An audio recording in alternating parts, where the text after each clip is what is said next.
Ooh.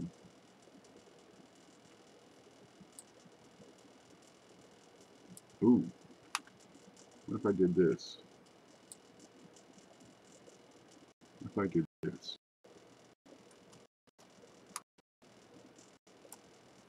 Ooh. Well, that works. Gamble. That's right. I got a new toy. Well, that's not working. Let me try this. Oh boy. Oh God, look at this. You can't see this. Pop out chat. Oh ho ho ho ho ho. Okay, can we make this work? I can bring that over here.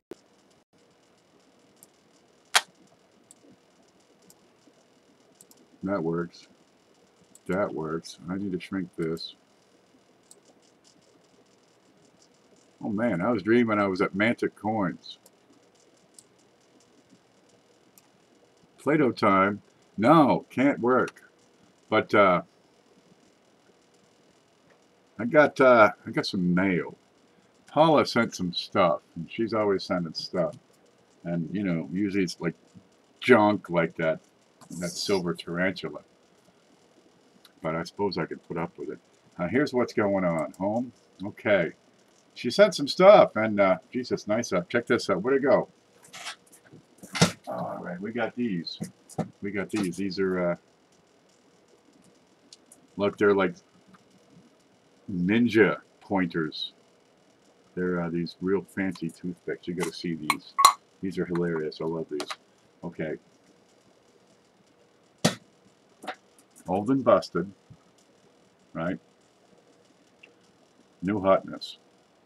Look at that. They're better in every way, in every measurable way. It's got a handle. Look at that. Look at us see this. Oh, wait till you see what else is going on. Let's see. Screens. No. Scope. There it is. Get rid of that thing. Look, it's got handles. Huh? Huh? Okay, I'll still have to sharpen them, I'm sure, but I haven't compared the sharpness. Old and Busted is on the right. Yeah, Old and Busted, it's got like earwax or something on it. New hotness is nice and clean, right? For now. Okay. Old and Busted goes away, but they're a little longer. Aha! Look, see? Here's his nose. Can you see that okay? Here's his ear. What's this? What's this crap? I don't know. Huh. Wow. That's one thing, and that's pretty darn nice.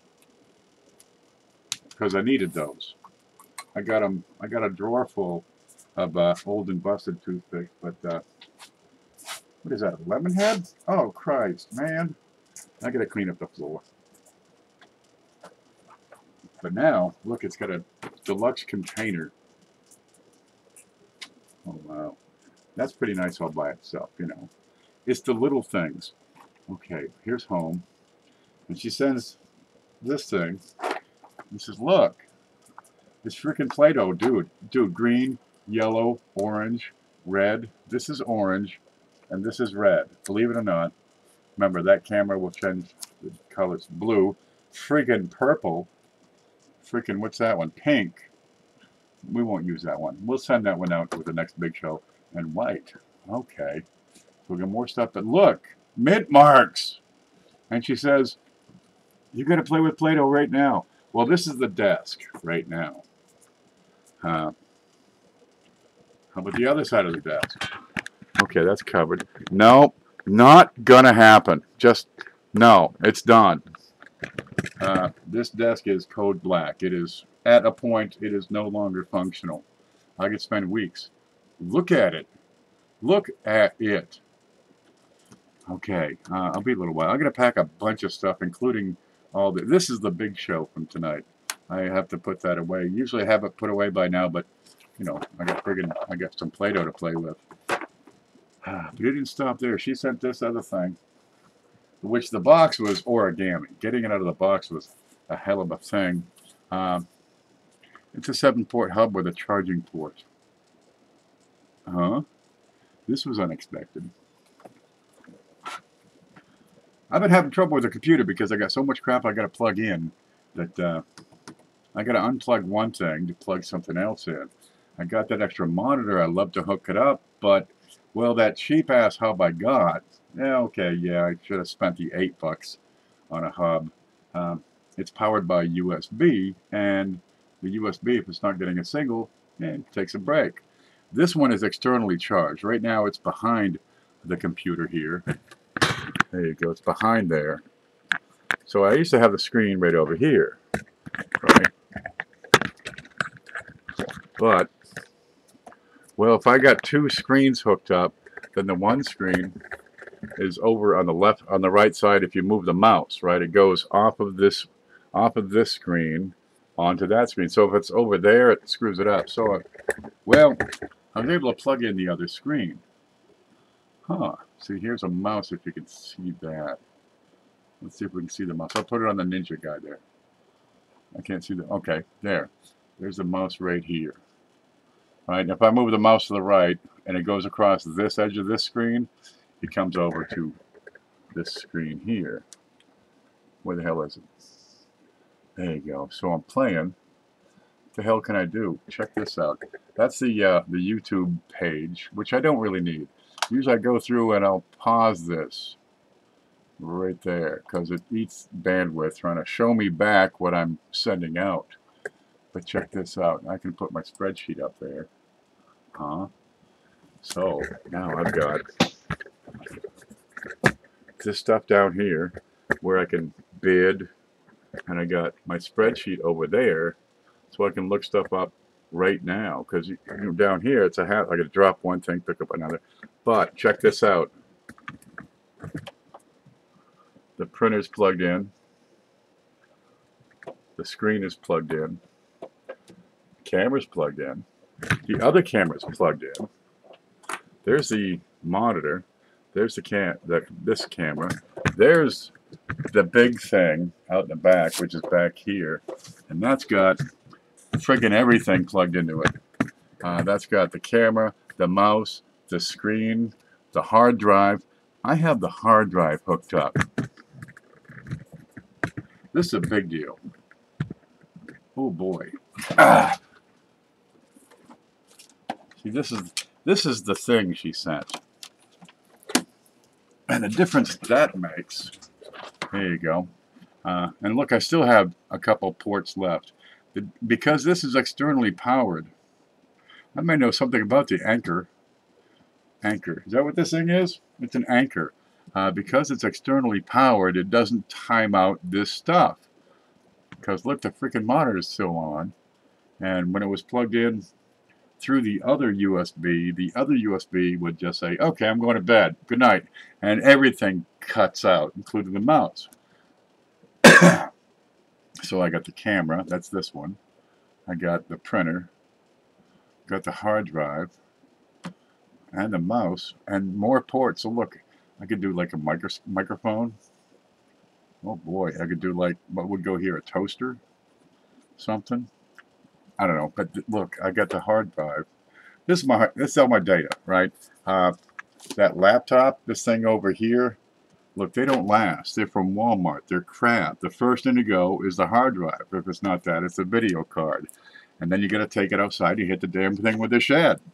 So I learned long ago, put your data on one of these. These things, this is a terabyte. These things used to be freaking thousands. Now it's, I think this is $150. 5 years ago. They about give these things away nowadays. All right, but they're solid state. There's no moving. It's like a USB stick. There's no moving parts. It hardly gets warm. And my data, dude, it stays good for a long time. There's data going back, I don't know how far, but look at this. It's on. I can get a sunburn on that thing.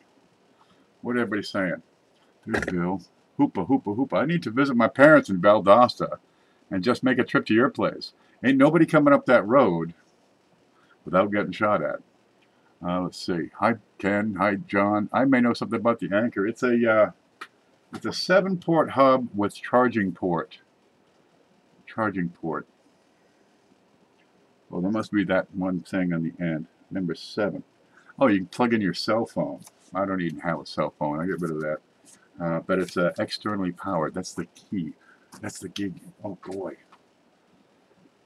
How did you do that? I got to know how you got the mouse to travel from one screen to the other.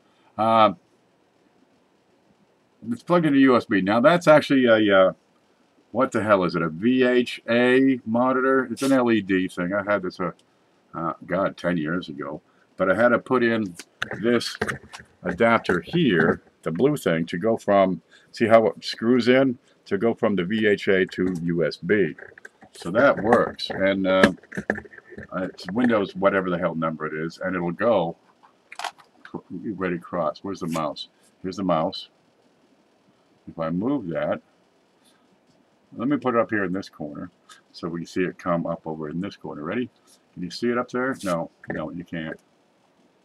Okay, barely. And if I go across that corner, whoop, it's gone, and it's down here. See that? Maybe you can't see that.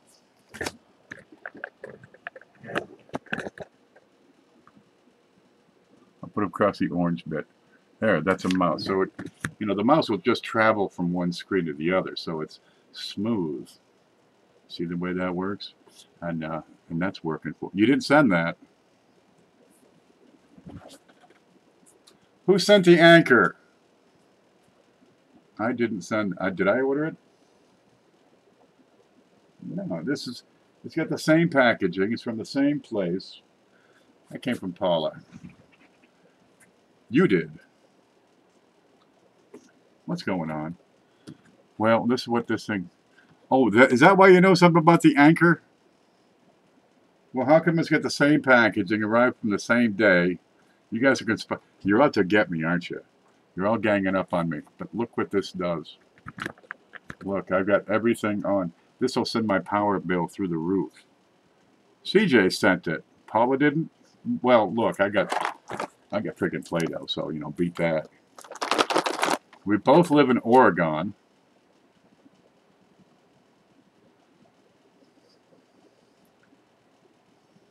Okay. And you both ordered stuff in New Jersey. Shipped Amazon Prime the same day. Yeah, that's a conspiracy.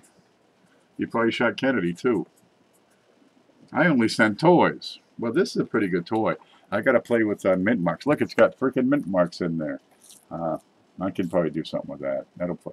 Yeah, but look, it's got freaking purple. And that one can go, the pink one. And I got to figure out how to change the color so orange and red show up right.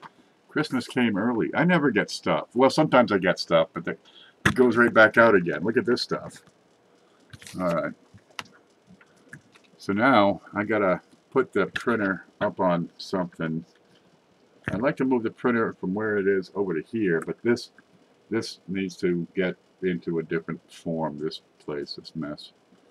Yeah, but look what I can do. Look, I've got reference and operations. Then I put another one over here just for like porn. It'll work. It'll work. I got another outlet over here. I ordered it after the live stream that you were talking about the USB issues. USB issues are a thing of the past, I think. This thing is pretty awesome. Wow, thanks, CJ. You're pretty awesome. Okay, Paula, you're old and busted. I'm going to give CJ my attention for a while. How you been, huh? All right. Yeah, so I'm trying it out now and seeing what I can do here to make the setup. Did you see the little camera? Well, this is the little camera, right? And it does good on this screen, but when I put it on that screen, the big one, it goes from being this big, right, in front of me, to being that big. Dude, it's freaking. I can see this guy's nose hairs. That's the idea. Have to have the tools. Yeah, we got some tools now. This is a new door, so I'm trying. Let's try everything. Here's this. There's that. This stuff seems to be working just fine. What it does for the USB scope is wonderful. Now we're going to figure out how to do a screenshot. But I always take the photos, and they'll be higher resolution when I go to edit, because, here it's just this little, you can't see it. How do I show that picture using this camera? Ain't gonna happen. Okay. Well, there it is. But yeah, I've got resolution limitations because when I'm looking at coins on my own without running OBS, you know, I can get a good size image. Now I can get a freaking, you know, poster. You know, it's like a billboard walking down the road. But when I get on OBS, it's 4 inches across is what I see on down here. This is, I don't know, give me a flip. Okay, there's a flip, and the image I see of me is less than that. And the Kennedy below me is about this big. All right, so that's you know, this far away. And the image is about 4 times that. So what I'm looking at on that penny is a picture about, you know, this big. You know, 2 by 2, 4 by 4. So that's working. So I think I want to take it and take the little camera off OSB, move it over there, and then do a window capture, because now I can see this screen and that screen simultaneously. Because, you know, I got this one eye that kind of goes cocked anyway, so, you know, never really looking at you. Did you say old and busted? Yeah, CJ's the new hotness. Look what he did. Look what he did. Huh. But I love the Play-Doh. He did. Get him. I have 2 screens going. I've done it before. That's really handy. It is a darn handy thing to have when you... I mean, I have right now 1, 2, 3, 4, 5, 6 apps running. I got, let's see, Explorer. I don't know what this is. What is that? Oh, okay. That's the old... I can kill that. Where'd it go? Oh, we got pictures of stuff here. What is that? A cliff? Angel Falls? Okay, that can go. Yeah, that comes up sometimes. That's the old Firefox. We got, what is that? Okay, that's going to be Open Office, and I've only got 2 spreadsheets. 2 spreadsheets open there. I got 4 text files, because that's a minimum. If you're taking notes, you need 4 text files, but I can open and close the text files while using the cameras because I got my hard drive plugged in. God, I can do all kinds of stuff. Oh, let's add a picture. I can access my pictures now. Let's see. Please enter the name of the scene. Test. T-E-S-T. We can add a scene. Wait for it. Okay, there's a scene. And I'm going to add an image. And it should be image 7. And let's pick one. Boy, I hope it doesn't go to the porn. Okay, there we go. Coins, pics. Here's some pictures of coins. Come on. What's this one? Here's a proof. There. And you should be able to see this proof sent right now. I hope so. Huh. Can you see a proof sent right now? Should be at 1960. Well, you tell me what the date is. One screen on OBS is difficult. I've got, let's see, where the hell's the camera here? There's home. 1961, that is the right answer. Okay, that's what I got. So I got the Ask Ken screen. Here, we can see it here. Okay, I got Ask Ken. Oh, I can do, where's the screen in me? There! Okay, Ask Ken. You can't see it, which is simple enough. Looks like that. Okay, we got the Big Show banner. That's the next one. Okay, handy. All right, we got, let's see, the USB scope. And that's just like the home screen, except it's a different camera. There's the USB, and there's the home. Same setup, I just go from one to the other. I could probably tighten up and make it so it looks like there's no change. How do I do that? Shrink that down a little. Shrink that down a little. Move it over a little. Okay, make it bigger. Shift it. Okay, good enough. Okay, then I got, there's home again. Then I got screen, oh, the screen and me in the corner. You get the wide view, which is just this camera, just the big cam. Whoops. Drop that. Okay, then you got me. This is that junky camera that I hate so much. I hate this camera, like I have hated nothing else ever before. Okay, you got that one, which is supposed to be the great date alert, but somehow I got another image in here. Huh. Yeah. Support your local farmer, by the way. Let me take that off. Are you sure you want to remove it? Yes. Okay. Home. Where'd it go? Where'd it go? We lost home. There's a screen and me. Okay. And then you get the test. There. It's no problem to add these things. Here's a... What do you got here? Oh, there's something over there blocking it. Okay, so there's the screen. There's me. That's this camera. That's a picture of the screen, which I could straighten up there. Huh. Look at that. Young PV farmer. That was about, what year is this? 9 years ago, back in New York. Yeah, that was just a disaster waiting to happen.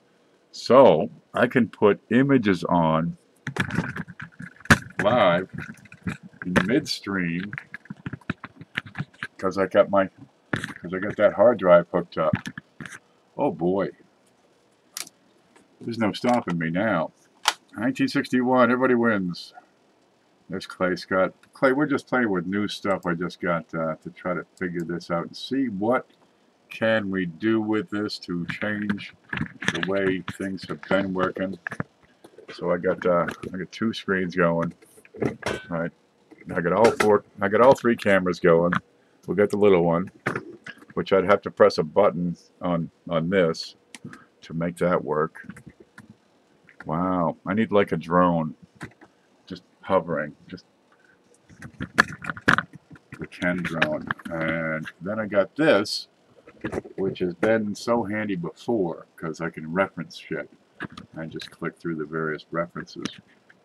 Oh, but geez, when I get going on some of those, some of the auctions, you know, I tend to check the stuff that's selling soon, because there's a lot of stuff that nobody bid on the darn thing. And if you know what you're doing, you can pick out a coin and decide, okay, that's probably worth $1. It's kind of neat when you get stuff for $1. Dude, they're out there.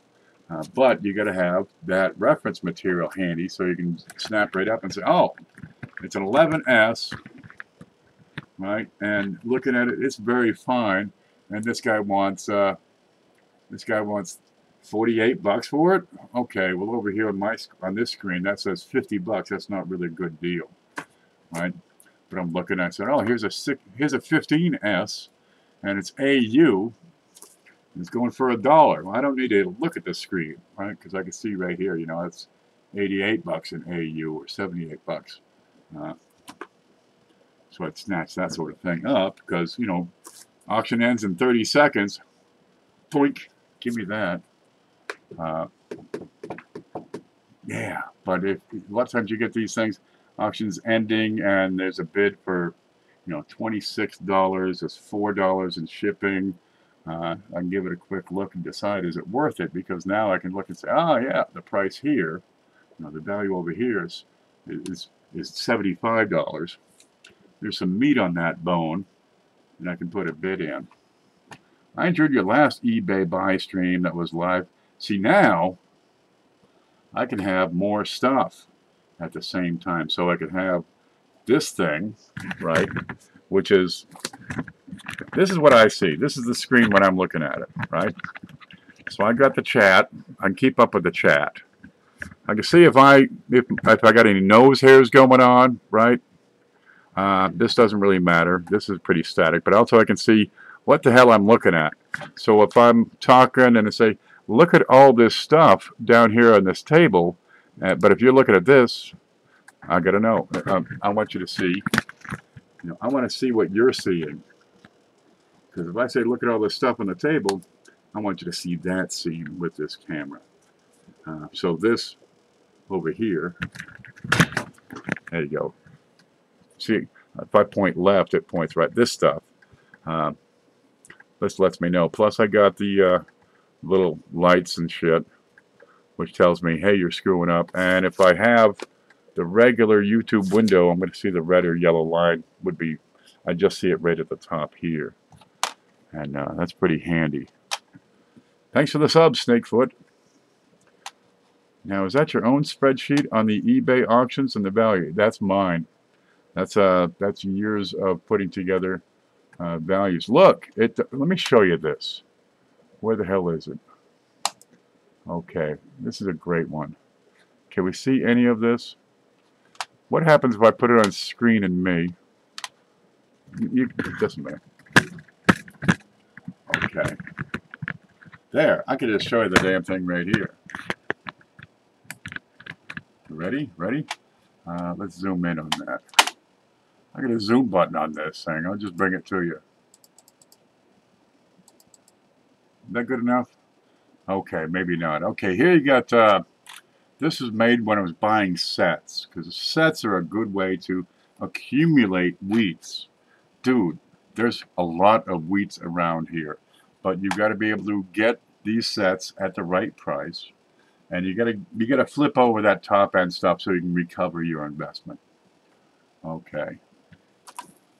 So I want to know how many. Let's see if we can make this work. Wait for it. This is the spreadsheet I put together for this.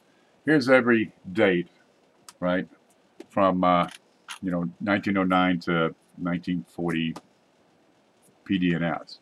Yeah. And here's the price of each of those dates in good. Okay, so the last one on the list would be 1922, no D.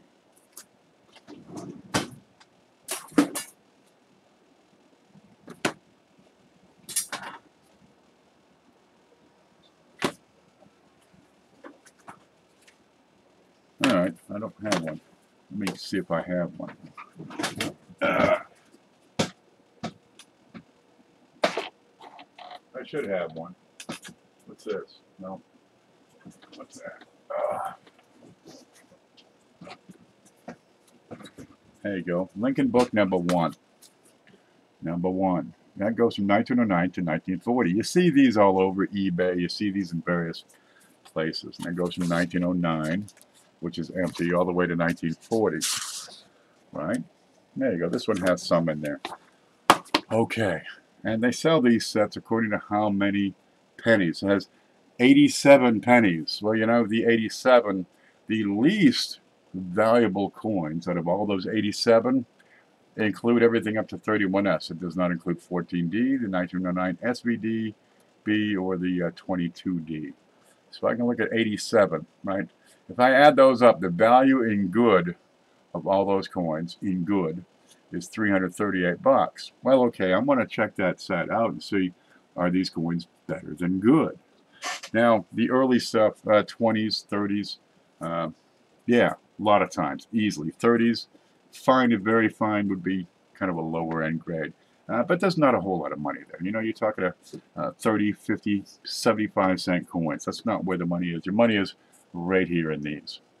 So I'm looking for sets that have at least 80. That's $100 if you add it together. Okay, then we have over here all the records. Green means I bought that set. Let me crack this over. So I keep a track. I see a set, I watch it. I want to know what it sold for if I didn't get it. All right. So what's this one? Okay, this is an 89 count set. It includes the 19. What is that? Does it? No, that's an 88 count set. That line. Okay, that's the one we're on. So that would have everything but the 22 no D and the SVDB. All right, so we'll come back over here. And every price, right? I see one sale. It's an 88 count set. 292, 325, 325.89, right? 350. These are all the winning bids, all the way up. And if it's green, I was the winning bid. So I like that. You know, I tend to be down on this side because the farther you go to the right, the higher the value. But I know what these things are going for, because you keep the records, you keep your notes, right? So my average, or the average bid on an 88 is 463. I'm getting the darn thing for 325. All right, but it really comes down to everything after after number 80. The 14S, 15S, 22D, 12S, 11S, 24D, 09S, 31S, 14D. That's your money. Now, you got to see to it. If those are better than good, you get a real good chance of recovering your money pretty easily. But over here is kind of neat because the bids tend to be 74, 62, 87% of the sum of the good. Well, that's not all that great, but this is really neat right here. The 86, they get lower bids. The 31S and the 14D drive the bids up. The 1909S, the 86 count sets don't draw that much of a premium. You can get those for a bargain, effectively. Right? You're paying 62%. Is the average winning bid is 62% of the sum. And that's neat because the 1909S is a premium coin. That's when you're sending keys. So if you're paying 160, you need to recover that. Okay, let's see. I can total this up real easy. From here, 160. There. I need to sell 1, 2, 3, 4, 5. I need to sell those 6 coins, and at least good, right? And get, retail to recover my investment. Now, if I recover my investment, those other 80 coins, all the other 80, free. That's how that works. Make a second screen capture. Dude, I'm just a man. I'm a simple one at that. But this goes all the way back, really. Some of these you can get for effectively a song. Now, I got some of them I don't have records for. The 74 count set, nobody has 74 count sets. They either take out the 31D or go ahead and put in the 12D. What the heck is that? But anything below 60, no, wait, yeah, anything below 60, don't even bother with. There's nothing in those things. It goes up to 32D. Yeah, you got some good ones. There's a few decent ones. But you're still talking a few bucks, and the shipping is too high of a percentage of the price. Slod. So anyway, and also you get the Dansko longs. Some of these, they're not in those. They're in, ow! They're in these. No shit. You pick them up and empty this out, and there's an extra 25 bucks. Just testing. Yeah, this is what we can do. Ooh, look how cool this is. So if you get a Dansko of them, that's another 25 bucks, and you're going to get that pretty easily. So, yeah, keep track of what you're spending. Right? Keep track of what the other bids are, so you can see, are you bidding too much? Are you about right? There you go. And let's see. I'm not usually over here on the right side. This one, that was a beautiful set. That one was freaking nuts, crazy nice. But some of these things, you'll see the prices they're bidding way too much. Why are they bidding too much? What's in there? What are they seeing? So I can go back and find out and say, that was a really nice 1911S in there. Because sometimes if you have only one of these in superior grade, it is well worth going out for that thing. I mean, this is the good price, right? And the average bids are, you're talking 78%, 75% of the good price. And a lot of those coins are far better than good. How goes it, Corey? What do we got in here? Oh, yeah, when you get... Now, this only counts the price on the first 90, right? 09 to 1940. So when you get these Danskos, right? And I guess some of those are marked. The Dansko longs. Here's a long BU. Here's one with proofs. What's this? I don't know what that is. Here's a Dansko. So that's a skew because the coins, the book, the product doesn't match the listing. It exceeds the listing. This listing is limited. It only counts the first, 90 coins. So when you get them big bitches, Whitman's, the dance goes, even if they're earlier dance goes, they only go to the mid-90s. You're getting a whole lot more coins. And you can pick those babies apart. Where's my mouse? No. Okay. I found it. And yeah, there's good value in there. I mean, if you're looking to buy something and be able to sell it and make a profit, grab them dance goes. Because these, remember, I sold the first 8 coins out of this, and the rest of these are free. There you go. The third column and the last column is interesting because those are all your modern proofs. Okay. The problem with the dance goes, if you're buying these in bulk, you know, if you're going after sets, the dance go sets, when they put the proofs in these, they tend to get fingered up. That's all. So are they worth it? Are they not worth it? Well, it really doesn't matter if they're all free.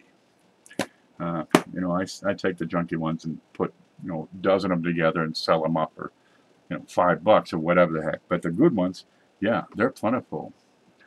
I'm here. I just keep kicking back and learning from the great professor. Okay, this is called an accumulation strategy. Simple enough.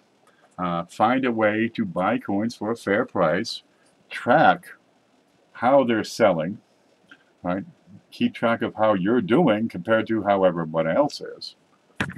And you can, you know, accumulate coins. You got to be able to take care of business. Buy it, sell it, get your money back, be left with something. And if you could just keep on doing that over and over, I've got, you know, 20 of these, 20 of them, full, cost me $200. Started with $200, bought one, sold a few, bought another one, because I got my money back. I get piles of them for the same $200. Keep turning it over. You sell it for $200, don't go buy some big stereo. Put it back into your enterprise. Seriously.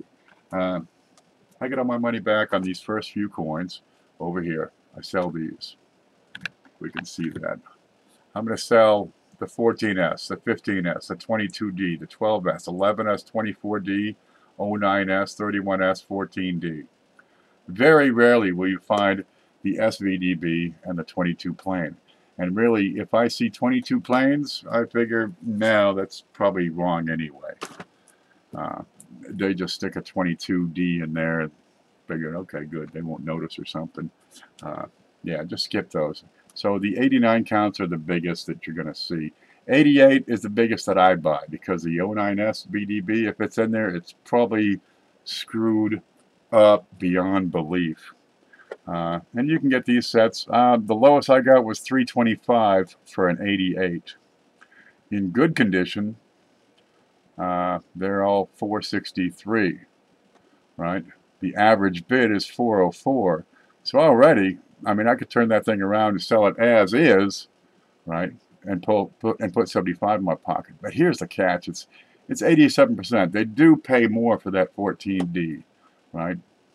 But the 31S is pretty good. That's 78. Well, that's pretty darn decent. You know, you can pull 20%. That's real good. 31S's, they're gonna sell, no problem at all. But here, the 86 count sets, they're fucking wonderful. 62% is the average bid. 62% of the good price is the average bid. And I've got, you know, 14, 18 different examples of the price. I better go to bed. What time is it? Oh, it's early yet. Yeah. So that's how I put together a whole bunch of wheats. But getting to the small stuff is the trick.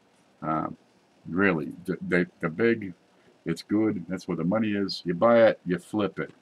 You get your money back, and this little stuff piles up. Now what? Geez, you know, I ran those dollar deals for a while, and they were always good, but it takes so darn long, you know, to list 100 coins and make $100.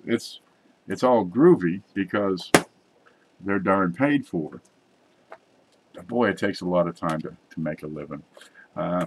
Big thing is, you get all these coins to hunt through, and they're usually in pretty good shape. I pulled out some fantastic die varieties out of these. I got a few 34 double dies. I got 28 S RPMs, large S's, up the wazoo. A 22 weak D. Dude, it was not there. It was just about gone. 1910S RPMs, couple of them. They're nice. Tear it up. You get into these, get the mid-range. There's nothing wrong with mid-range. There's all kinds of accumulation strategies, right? Some people pick up BU rolls and they search them for the top grades and sell those off, and the rest just accumulates because they ain't worth selling. But they're worth more than taking back to the bank, so what do? Okay. Some people go and get the BU rolls to hunt for die varieties, and that works just as well. People pick up, junk silver. They call it junk silver. You want to look at it first. Is it screwed up? Or is it just, medium grade Roosevelt dimes? Well, there's some nice stuff in there too if you can move it out. I like it gives me more coins. It gives you more coins. But here you're putting your knowledge to work to benefit you. Right? You want to put together a beautiful set. You can do this repeatedly. And I'm going to say that by the time you've done 10 of these sets, you'll have a very fine or better. If you keep the best, now, you're going to sell off these top few. The 14S on up. Those you're going to sell those. But the rest of them, you're going to have, all your 30s will be AU, right? All your 20s are going to be XF or AU. All your teens are going to be VF or better. You're going to have a pretty darn handsome set, except for those last bit. And just keep on doing it. You buy it, you sell off a few, the rest are paid for. Doesn't matter if you never get to them, you've recovered your investment. I just lack on the paperwork side. The paperwork is key, isn't it? You have to be able to meter your success. You have to measure where it is, where it's going, what's coming in, what's going out. Right? You have to be able to measure how are you doing compared to everybody. Are you bidding too high? Are you not bidding enough? Because these guys are bidding this much, and you don't see any green here. I'm not bidding high enough because I'm not even on the board. Over here, this looks to be just right. Okay, I'm getting them in. There's a few that have beaten me, but not by much. 80, and that's my bid is 81. Here's 90. My bid's 108. That's pretty close. Next one's up 120. It works. You have to keep track of this stuff. No paperwork, no paper trail, no taxes. That's another advantage that I have not talked about.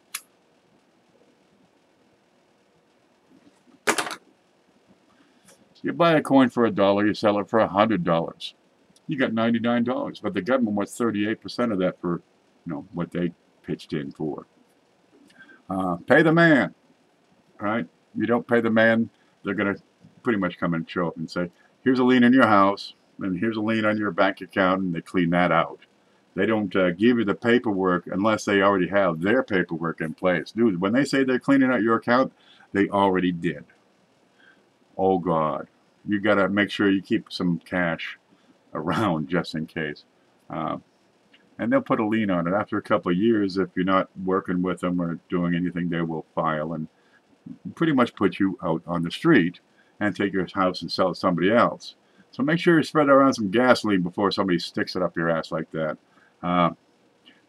The first thing you do is go through a hearing, and you can talk with them and barter downward.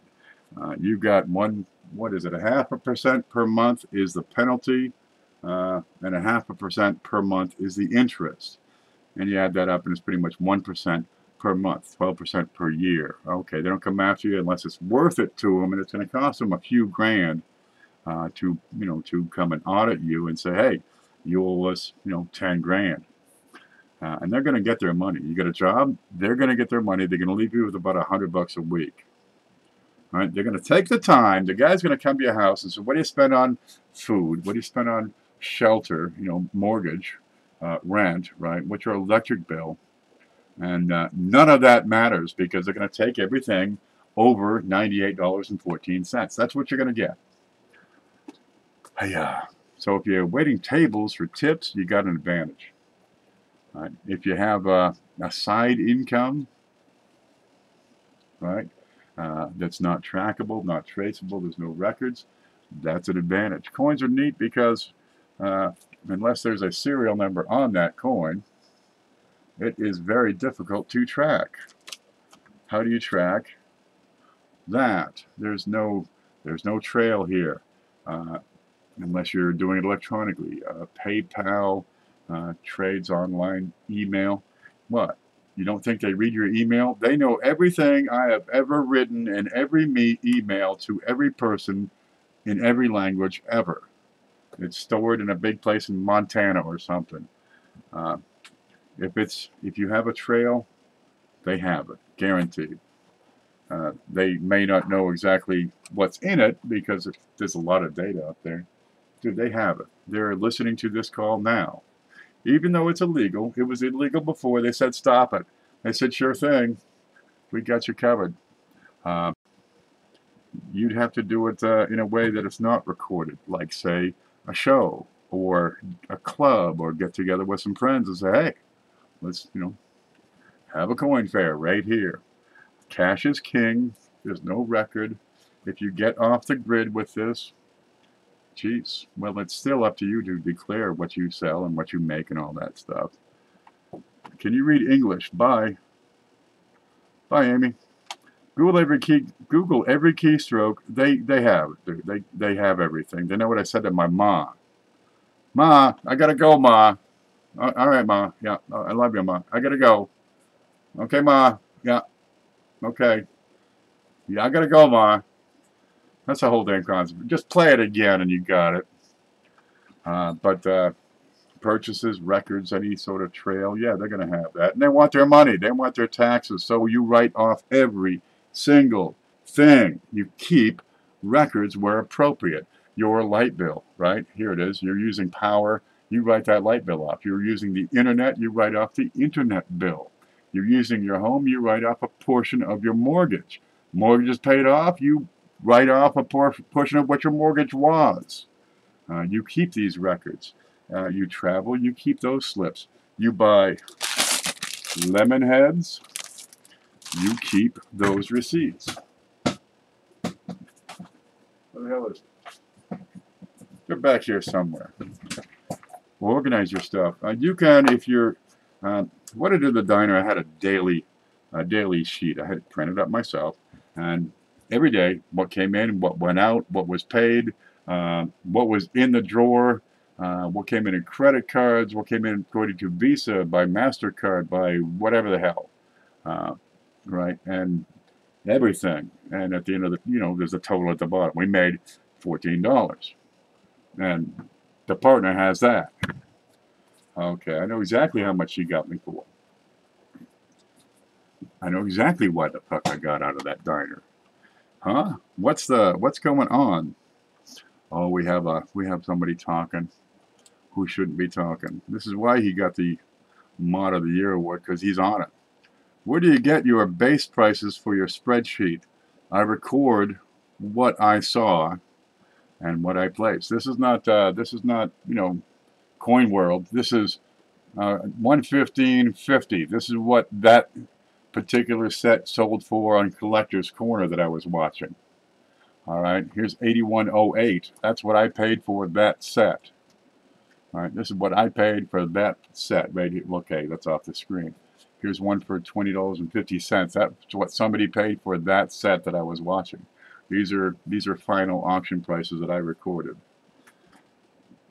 And there's a bunch of them in there. That's the level of detail you want. You want to excel at this, you have to watch the market. That means you watch it. That doesn't mean you read in the paper, right? Or look up in the red book. What's the red book say? Where the hell is the red book? Oh yeah, I got it stuck in this drawer. Okay, there it is. Find in the red book where they have prices for sets of coins. It's not going to happen. But you can get what they have for a price in good, which is this column. And these are based on Numis, and I've adjusted a few myself because, 14D, I got 125 written there. Okay, 31S and good, I got 75. I think that's a little high. Really, I think the 1909S should be above the 31S as far as demand. But you got to keep the record yourself. Collector's Corner is pricey sometimes. You can find stuff. It's out there. Never use red. No. Take the red book, throw it away. It's good for the information, right? And there's plenty of good stories in here. Oh, no, we can't see it. Plenty of good information in here. Read that, right? And all the almanac type stuff. Weights, measures, materials, all handy, right? You want to know, is there such thing as a proof 1885 V nickel? Well, you're darn right there is, and probably Schumar has it. Okay, and the prices they give you, they're in the ballpark. But these are printed once a year. You think the silver prices are accurate on that when silver dropped 15% in the past month? No. But the data, the almanac is good. Yeah, it's good for mintage. It doesn't tell you surviving population, which is another key indicator of value. And once you get below, a couple, 3,000, 4,000, you got some nice coins. You get some rare stuff. But you got to keep your own data. It's what means anything to you. Here, these are calculated a lot of times. Good. This is the sum of every coin up to here and above. This is the average of those. This is the bid, which is this number, over the sum. Right, so that's an actual price, which is over here, divided by the sum. And then I have the gain. Oh, here you go. This is neat. How much does it step up with each increment? When I go from, say, a 79, which is here, and I go to an 80, it goes up a typical average of $14. Well, it goes up $14.89, but the coin that it adds is only $13.80. So I really want to have a better coin.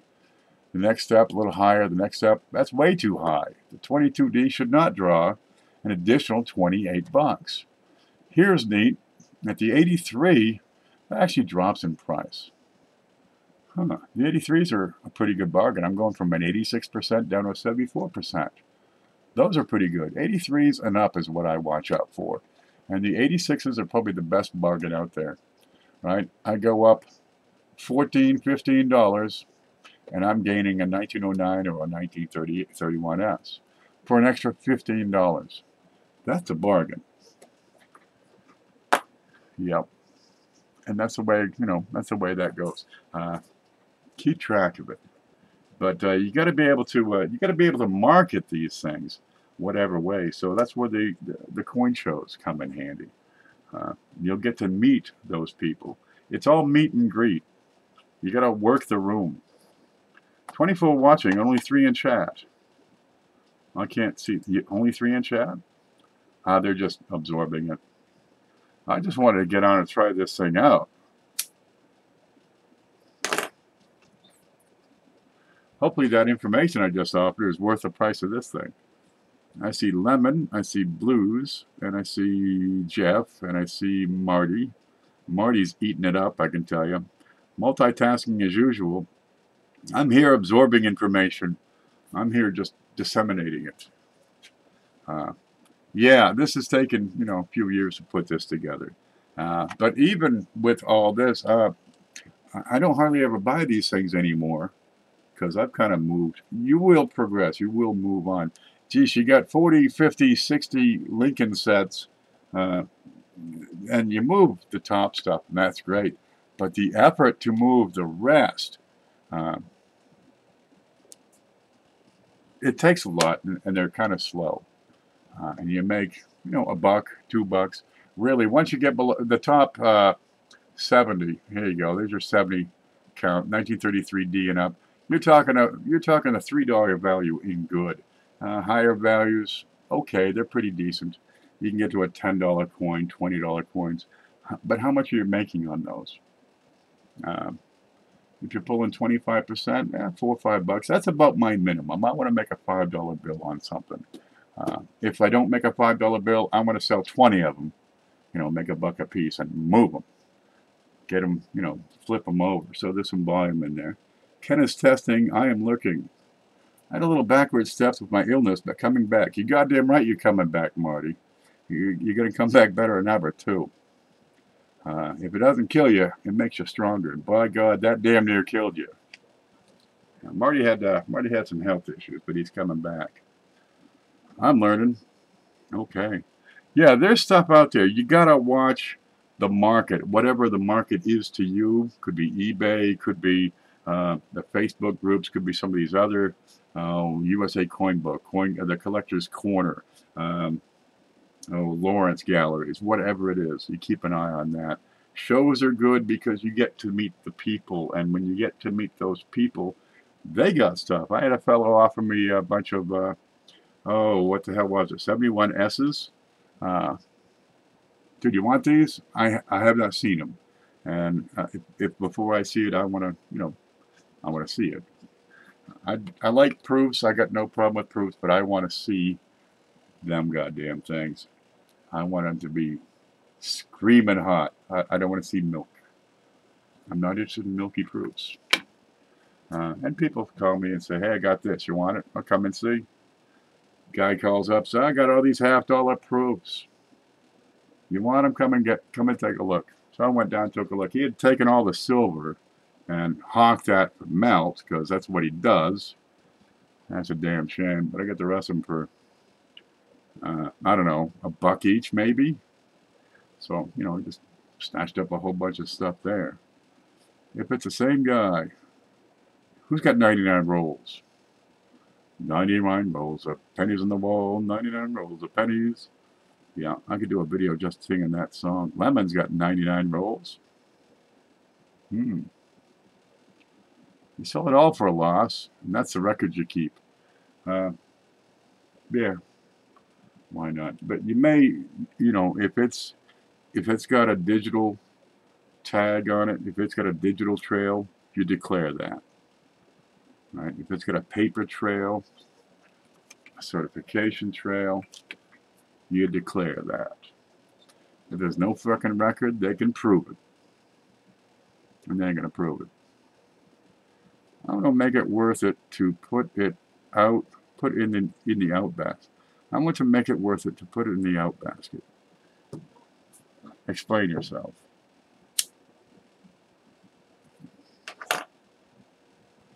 You get going, you can buy wheat pennies in good volume, right, at a pretty darn fair price. And you can turn them over, and you can probably make, a few bucks. And like I say, over here, you do it a bunch of times, and you'll accumulate stuff. Well, if you can make $100 on a weekend, a lot of people would say that's pretty good money, right? That's pretty good. And then you start getting into bigger stuff, more valuable stuff, right? It ain't got to be the most awesome stuff. It can just be pretty good stuff. And maybe you can make, $3 to $5 a piece. Now, instead of making $1 on a sale, you're making $2 to $3 on the sale. It takes time to build this stock, right? But you'll find you keep on going after bigger and larger, and sometimes more.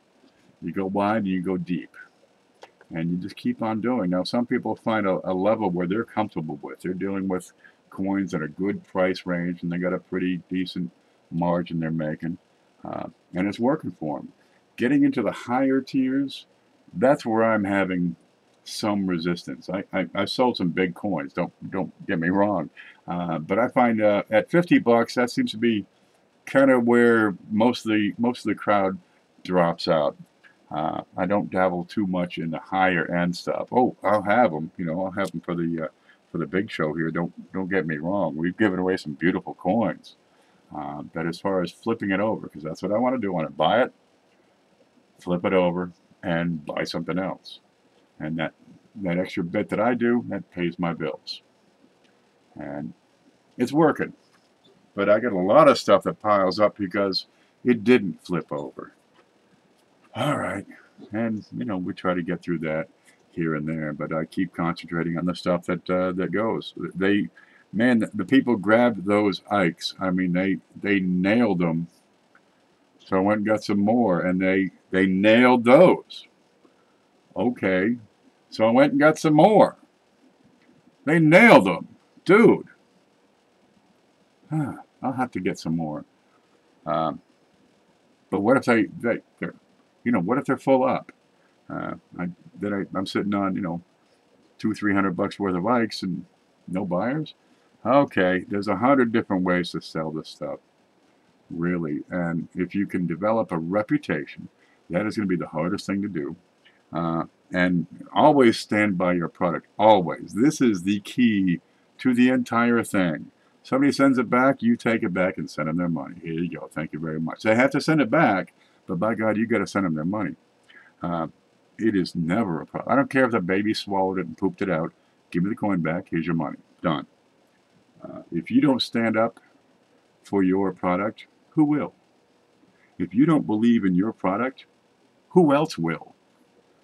That's what it comes down to more than anything else. It's not, think of it not so much as trying to make a buck, but trying to get some people to come back and have faith in what you're doing. Because nobody wants a coin that they don't want. Is that redundant? I think Lincoln asked you if you can get him some Ikes. I can get him as many Ikes as you likes. I got a couple Ikes here for you. I'm full up on Ikes. Yeah, if you need some, let me know. Yep. You love it. Ken sold a high dollar 1909 SVDB. I sold one. You sold one? Very good. Outstanding. I just bought some Friday night, Lemon. From who? Geez, I had some. You should have got them from me. Man, I need to start on Benjis. Benjis are good.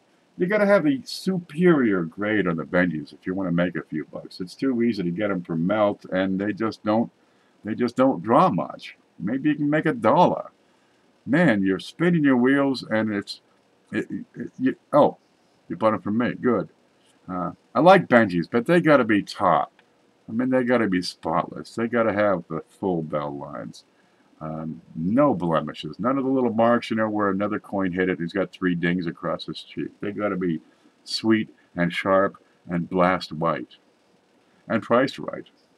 Benjis, I think that the margin is really, really low on the Benjis. So you can get them in decent grade for reasonable prices. Stuff that I think you can really make a killing on, well, at least pretty good money. 3 centers. Dude, 3 centers. I've made good money on 3 centers and sold them for a pretty darn reasonable price doing it. Hey, Ken, where do you get the binder sheets from? What binder sheets? Oh.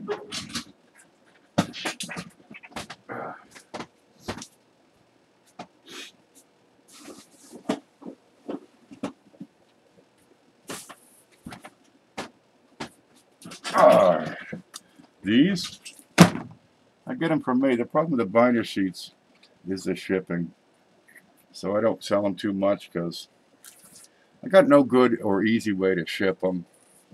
Just because they're oversized, right? It's 8.5 by 11, but you also have that tab on the side. There you go. Time to take a pile it up. Oh, what the fuck is this? Alright, that's binder sheets. There you go. I try to keep some of these around. They fit in a 2x2. If you can see them, just like that, and you put them in a binder. They fit in 3-ring binders. Which I just had one. What the hell did I do with that? I think it was blue. Wow, it's on the bottom here. I don't know how I got that far deep. That fast. It's already 6 feet deep. Okay. Pretty blue. They get these binders. Now they got the big ones. Friggin' big binders. And they got the little ones. You're going to find the little ones are better. Okay, here you go. You're going to find the little ones are better because on the big ones, you're dragging. If you change one page over, there it is. Put that in, close it, put another, oh, let me put it in here. Put another one in down there. See how easy that is? All right, and get them with thumb cut.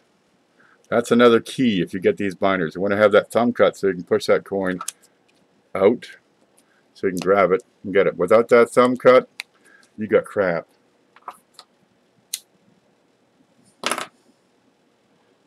They got these big 3, 4, 5-inch D-ring binders. When you go to turn the page, right, your little hole here travels over 5 inches of steel. Where's the hell out of it? Where's it right down here? It travels over 1.25 inches. That's why the little ones get the little binders that doesn't rip the holes out as fast because there's not as much friction. It's just this little distance. There you go. Just a little. There it is. The little ones, they're better than the big ones in this instance. I got a. The hell's that big one? Let me show you this.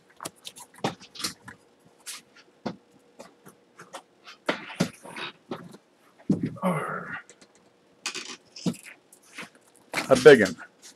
Okay, I got this at the. Where the hell did I get this? There's a place down in Gainesville. People just show up, give them stuff. It's a salvage place. Whatever the hell. Look, it's got these freaking steel hinges. This is an army binder, right? And here's our, what's that, a 3-incher? But when I go to turn that page, I'm turning that across 3 inches. Oop, we can't see it. Move up a little, will you? There you go. When I turn that page, I'm turning it across all 3 inches of that thing, and I get a lot more wear on this. But geez, you know, this is the Washington quarters, so I got a lot of freaking quarters I got to have. What are you talking? 650, 20 pages per? You need 30 different pages or something? It's a lot. Well, break it into smaller chunks and get the small binders because your pages are going to last. These are BCW that I have in this, and they're not that great. They've got single seams. Where the hell did that other one go? Where did it go? So I stopped getting the BCW. Here they are. I didn't like them. The Guardhouse has these, and they're double crimped. So I've got more area, more linear connection space is how it works. Let's see if we can put it under the scope here. Scope, and they're stronger. They're just stronger. There it is. You've got more area on those things. This is different. These are round punctures. These are round seams. The other one was rectangular. No matter. It's still the same. No, that's right. Okay, there. That's right. And that's because the other ones where they have just a single seam, right? Just a single press, they just tear right out. You go to get your coin out, just rip that piece, and there goes, you know, how much more. Your title said, pay no heed, so of course I was curious. You ever go on Facebook and you see the one, somebody posted a video and says, this content is hidden for being graphic? That's the first thing you click on. I'm going to have to put up more of this. You know, pay no attention to the man behind the curtain. Yep, they can't help it, look. All right. Yeah, these are handy. I have these available for $3 for $1, but the shipping is going to be bullshit. I'm going to tell you right now. And I really don't want to offer these regularly because they are a bear. I keep a couple of hundred on, and that's about it.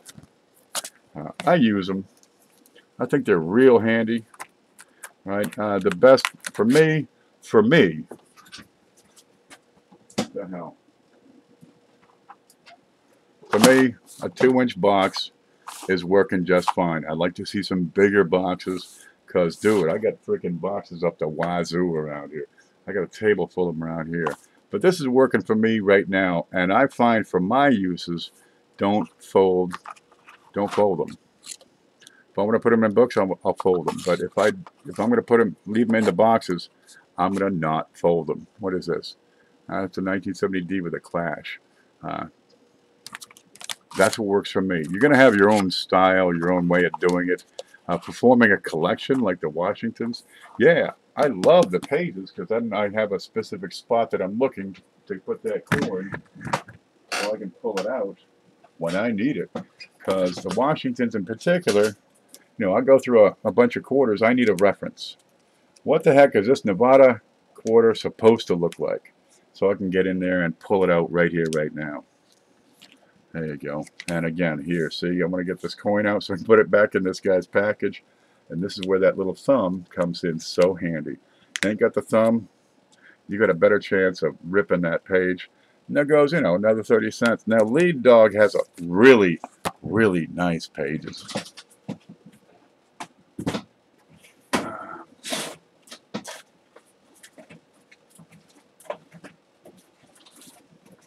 Yeah, these are serious, heavy-duty pages. They're heavier. They still got the thumb, which you gotta have. Let's put it up here. They got single line, but you got double single lines. But they're a lot stiffer. These are heavier duty, but a buck a page, that's a little pricey. But they do the job. They're the same size. There we go. But I like the guardhouse. They're not as heavy, which is handy on those big binders. If you have something you want it to last a long time, I'd probably go with something like the Lead Dogs. But it's a buck a page. The guardhouse, 3 for a buck is a reasonable price. It's a third of this. You get 3 times as many. And they do the job. You know, quality, yeah, you can get more quality, but you're going to pay for it. I don't mind these at all. I probably should get more of these. Because if I want to build a reputation on selling these, this is what I would rather sell. But I don't want to sell pages because it's a hassle to ship them. They don't fit anything, right? 2, 4, 6, 8 and a half. But the best envelopes you got they fit 8s. Nothing fits an 8 and a half. Nothing. I'd like to go priority mail, but no, can't do it.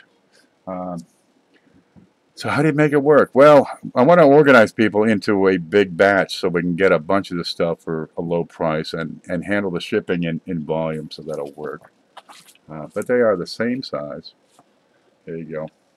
Now when you do these things, remember that plastic, all plastic, is going to break down. Doesn't matter what it is. Mylar will break down. Right? Those the plastic holders will break down. The slabs, over time, those are going to break down. It's called photo degradation. And it happens with all plastics. Your computer terminal is going to break down. Why can't I get this little hole out? I have to get this little hole out of here. How did I... Baby, stop chewing your fingernails and come rip this out for me. I gotta... Here it is. Knife. This is probably the most useful tool I have here. This is probably the most dull. Yeah, there, we got it. That's out. But one size fits all. They're all pretty much uniform size, which works great. There, now I can put it together and shut it. But remember, always use these, because you start screwing these up and the rings are going to be a little frigged. They'll be a little, you know, like this, and then every time you turn the page, it's going to screw it up. But I got 2 different brands here, and they're the same. Same at every corner, same at every junction. They work. What's this? A bug? Get out of here. Baby, you got to kill these bugs. She never listens. There is another hole. Where the heck's that one? Where's the white one? Right here, of course. Alright. The metal is okay. Alright. It's not especially smooth. You got this big knot here which grabs your pages. And the bigger the ring, the more friction, and the faster you're going to wear out your pages. Then this thing, you want to open both of them at the same time. Alright. Let's see if I can get here. Both at the same time. Close them at the same time. Okay. And those are what, $2? You know, look at this. Look at it. This is love. Okay. I've got a small binder. All right. Works great. Yeah, it's a neat shape because it's well, it's slightly angled on one side and it's more flat on the top. But watch this. Ta-da! To close it, press the button. One button. I got that at freaking Walmart of all places. Oh, look at that. This is worth it. These are $7. Okay. They do the job. Does that have a thing? Here you go. What's it say? That's a heavy duty, new, try me, quick click, pinch free, closes quietly. And that's an Avery product. There it is, 1-inch D, 1 inch. That's the, they got the cover. Come on, open. And you get your finger in there and you print it and throw it in. And don't sit your coffee on there because it'll leave marks, but you can spray that off. It'll buff right out, I'm sure of it. Lead dogs, I mix them up with Pro Ultras. I got a bunch from work, $1/4 each. Yeah, that's the lead dogs. He's giving them away, dude. 100 for $17. Night all. Got to get up in a few hours. Take it easy and have a good one. Take it easy, say it's. Yeah, we're playing with this new. I didn't get it. I got 2 different packages. Well, 3 from 2 different people on the same day. That's interesting. Okay, well that's those. That's these. Yeah, I have a project I'm working on, so I picked up an extra 100. Yeah, wait for it. There we go. We talked about those. I got to get some of those. We talked about these. Good. No, and then we got to play with the Play-Doh.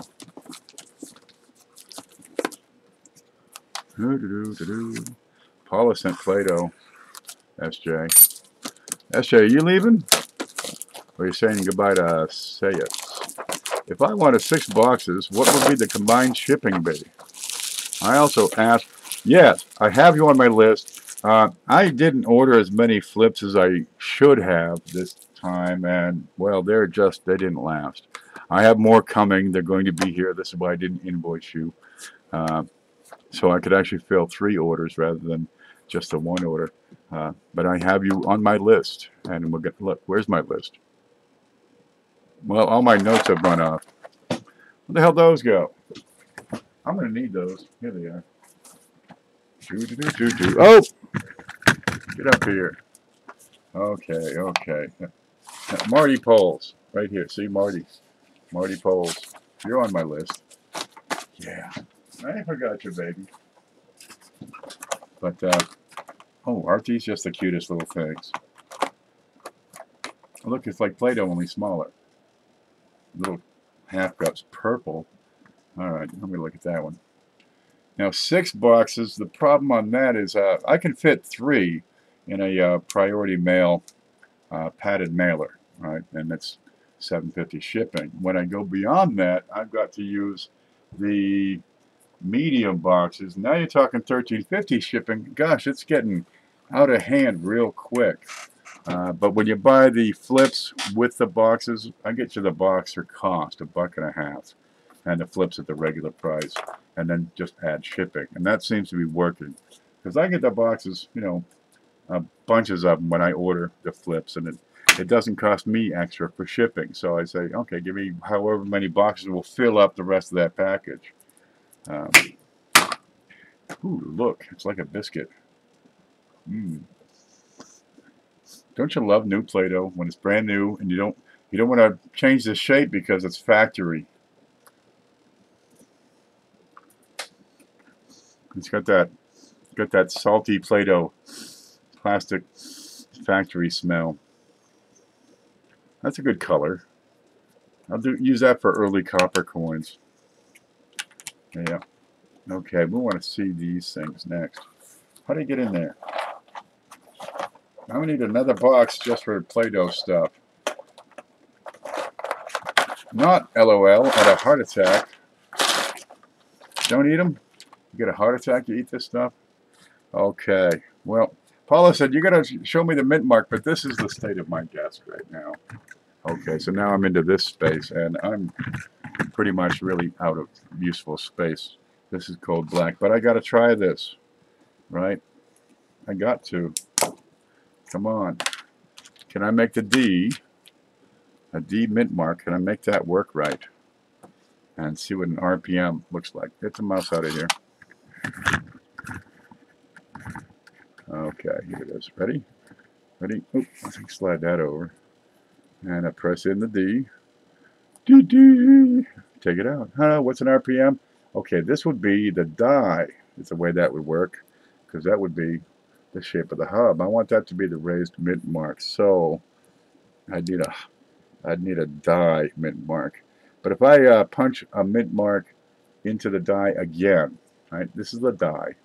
This is my mint mark punch. This is what the punch looks like, except it's this small. When I put it in and I miss, I'm going to have an RPM where bits of that mint mark are going to be shown on the coin, right, as doubling. Where's that S? Is there an S? Look, we got an S. Okay. Where's that tuna can? Flatten the Play-Doh out, she says. I'm on it. There. And we get a D. Right? There. But I didn't like that. I think it's a little weak, so I want to hit it again. And I do. And I have that. It's a repunched mint mark. Pretty simple. Now I got to do a whole new a bunch of there we go. Another bunch of videos just to take care of this. Yep. Okay. Hey, let's find. Look, we got every letter of the alphabet: D, 2, S, U, D, 7, H. What's that? Z, Y. Hey, Z squared here. Look. Z. Where's that 2? Z squared. Get it? Let's do that again. Where'd the Z go? Anybody see what color the Z was? There it is. Okay, we got Z squared. That looks kind of like an RPM all by itself. Okay. Look, here it is. Watch this. This is important.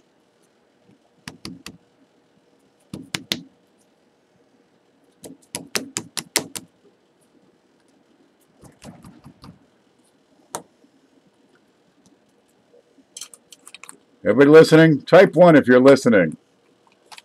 Wrong placement. Look, a cud at Christmas. Okay. Type 1 if you're listening, or 2, or just type anything. Just make a noise. Wiggle your mouse. 1, 2, 3, 4, 5, 6, 7, 8, 9. Okay. Now, give me a B. Wiggle. Give me a B, huh? Huh? B. Give me another B. Huh? Give me a B. B. Huh? Give me another B. Put them together, and what do you got? Yeah, I never grew up. Look, here's a swarm of bees. Okay, let's get rid of that. What was I looking for earlier? Anybody know? Salty? God. Yeah, my sister. Oh, look, it comes with a knife. Cuts like a knife. Na na na na na na na na.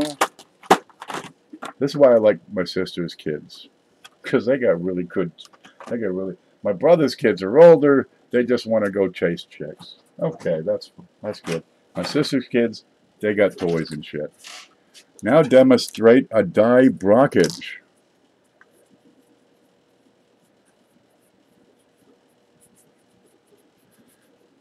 I need a die.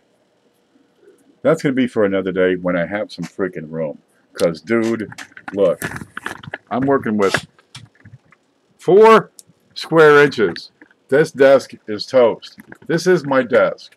I got stuff on top of stuff. You don't want to know what this pile of stuff is. No, that's going to have to wait. It's just the way it has to be.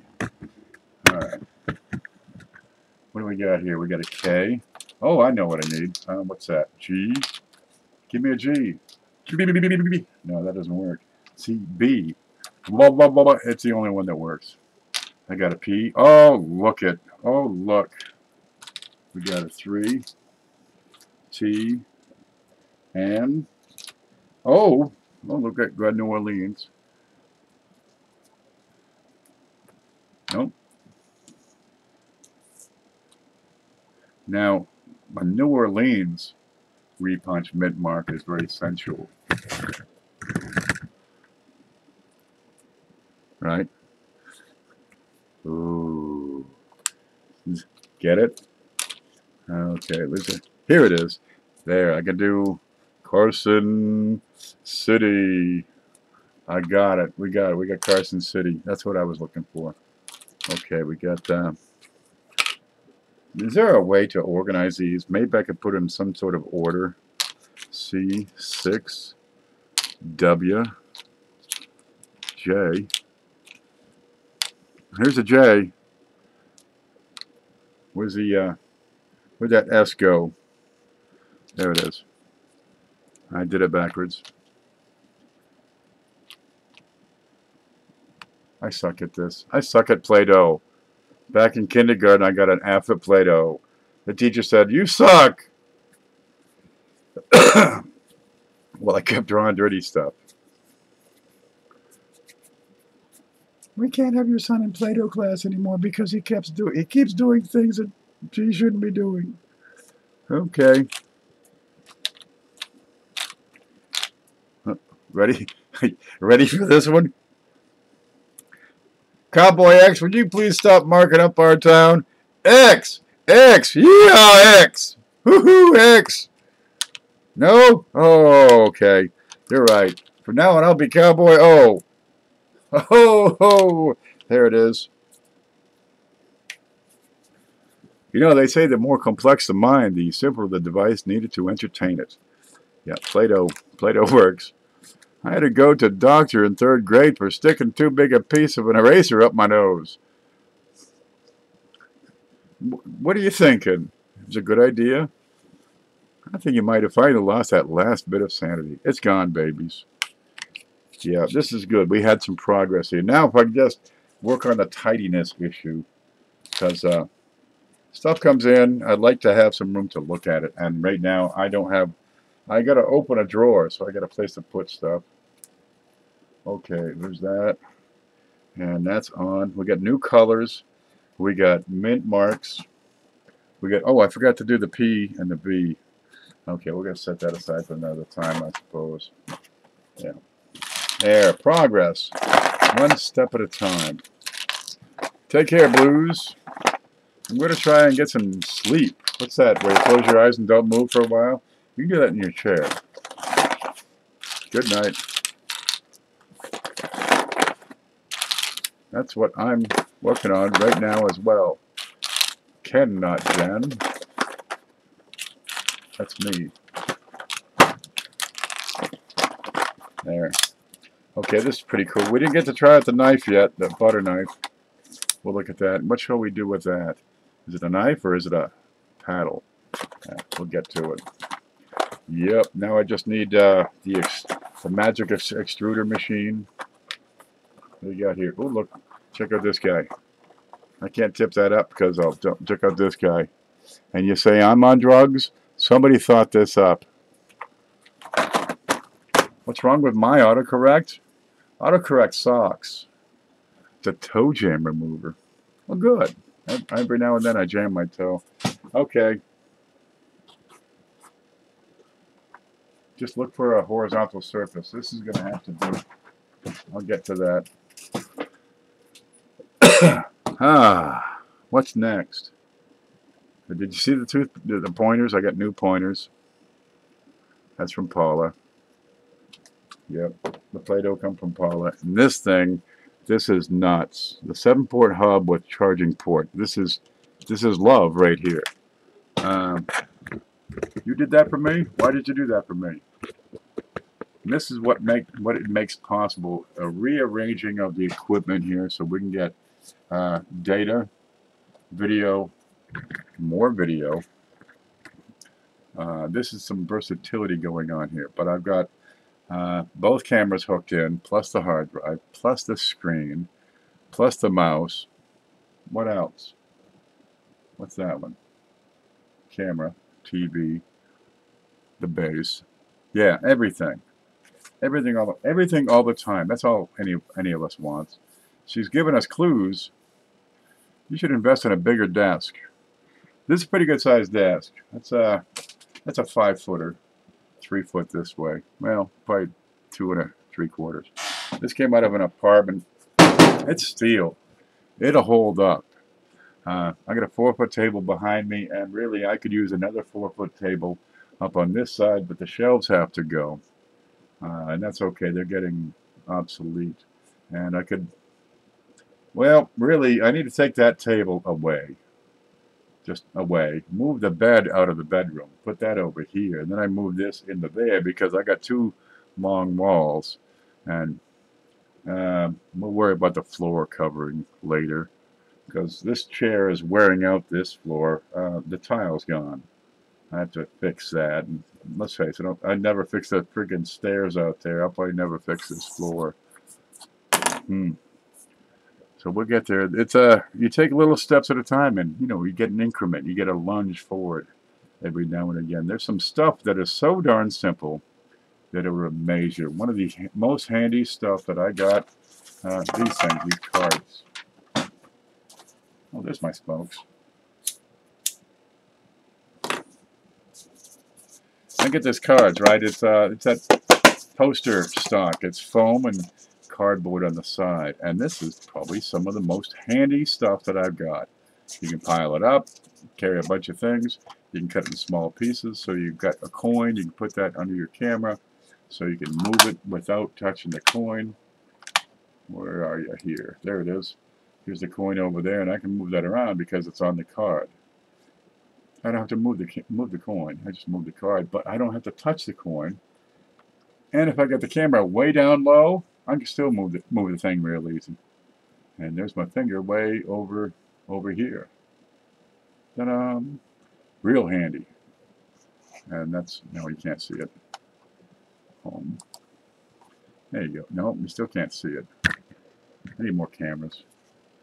Yep, we got to get the Hovercat camera. And there you go. So I can move it around. But the coin doesn't rub because it's motionless with respect to the surface it's in contact with. She's given you clues. What clues? What is wrong with my autocorrect? What could that mean? Knee to Lincoln. She never says knee to Lincoln at home. Just take all the non-bearing walls out. Well, I got the garage over there, and there's stuff in there. I mean, there's stuff in there. What if I took some of this panel stuff I got, like sheetrock and other stuff, some plywood, and took that to the shed out here and built the walls up, and then took the stuff from the garage and moved it out there? Because I got a slab, I got solid walls, I got beams, I got everything out there. 12 by 24. Boy, you could do a lot with that kind of space. And get the house back, but I don't really use the house for anything except I use the kitchen for piling up dirty dishes. I use that room for piling up coins. I use this room for piling up coins. I use that room for piling up laundry. I use the back room for piling up coins and boxes and like packing material and stuff. I use the back room for piling. There's a couple of chairs back there. There's some plywood. There's 14 cases of canning jars, 2 40 packs of toilet paper, that sort of thing, a bucket of wheat. But it'd be a good spot because I could take the 2 windows out of the sides and just make them solid. Add a wood stove maybe. You know, well, actually there's 2 in there now. But I could keep that. Well, it would work. I'd have 2 straight walls. I could have a presentation platform in the middle up on wheels. Be a great studio. Bring some friends over. Put a disco ball up on the ceiling. Hey, it could be groovy. Fix the shed. Move into the shed. Well, this place works because it got power and, you know, plumbing, locking doors, that sort of thing. 2 large envelopes down, a few more to go. I got to pack 37 packages, and it's 3 o'clock in the morning. Guys, I want to thank you for coming in, but it's time for me to probably take a nap and then get back to it. CJ, thank you so much for the Anchor 2-port hub with charging port. This changes my life for the better. And Paula, I want to thank you for these, because I will rot my mind with these. I'm certain of it.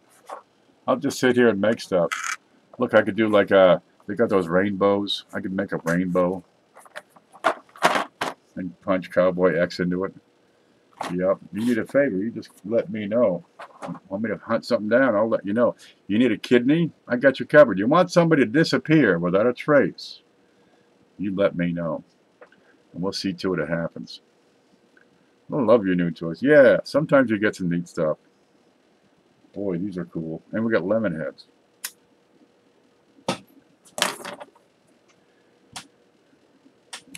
If you want to get into this, right, the computer is the first thing, because you've got data manipulation, right? It's not just the computer, but it's also the software. This is, what the hell is this? Open Office.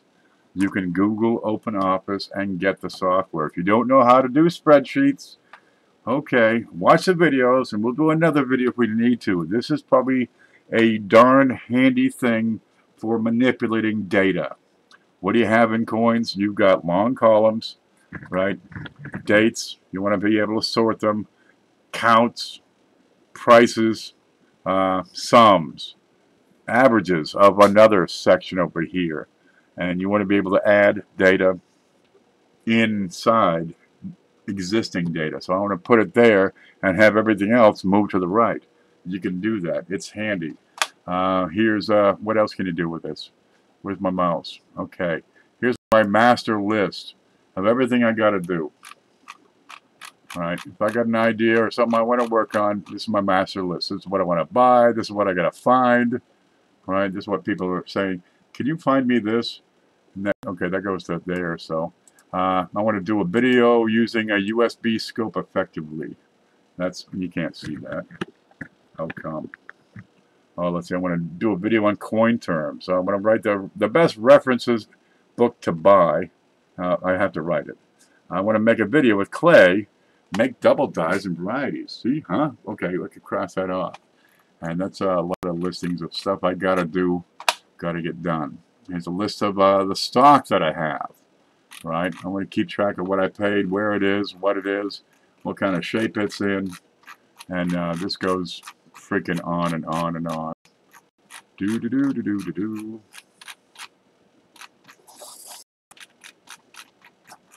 Do do do do do. But this is supposed to tell me what it is, where it is, what I paid, what it's worth. All right. So I can go through and pick out just, you know, the highest end, the highest price stuff, so I can flip that. Right? Do I spend my time selling 40 pennies worth $1, or do I spend that same time selling, you know, 10 pennies worth $40? Okay, we're about halfway there now. Do do do do do do do. Oh, there's the red, there's blue, there's orange, there's blue again, there's green, there's dark green, there's light blue. Yeah. Yeah, I wish I had put these little colors on the boxes so I could just pull up the boxes. Ah, That's green box number 46 or whatever the hell. We there yet?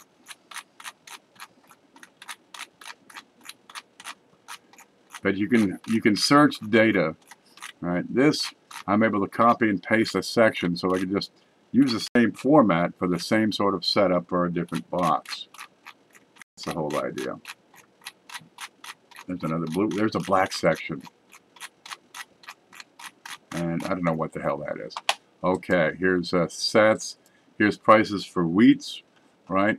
VF is a good level to buy at. And I would like to add some graphs to this, so I can just graph. Oh, let's see. What's this? Where's the graphing tool? Isn't there a tool for graphs? Oh, I'll put that one. Ooh, this is neat. Watch this. Hello, I clicked it. Why does it say not responding? Invalid command. This thing called me an invalid. I'm going to push this right over the side. All right. Wait. Oh, it's over on this side now. Okay, there. Ready? Watch this. That's about good. That's good. Very good. Fine. Very fine. And then the slope of the curve starts turning upward. So at extremely fine, that's row 6. It keeps on climbing, and the far one is AU. And after AU, you get another steep climb in the curve as you get into the uncirculated grades. But looking at this, the best value, the highest grade for the lowest price, would seem to be VF. And you get a similar pattern on well, just about everything. Where's the mouse? It's over there. Bring it over to this page. Cancel. There. I canceled it. What happened? There. It's gone. Yeah, if you can look at data in different ways. Data it's everything. We live in the information age. If you can't process data, dude, you're going to have a hard time moving forward at the same rate as others. You need to know what's the best one to buy for the price. What's the best one that's going to sell the easiest at the closest to that price, right?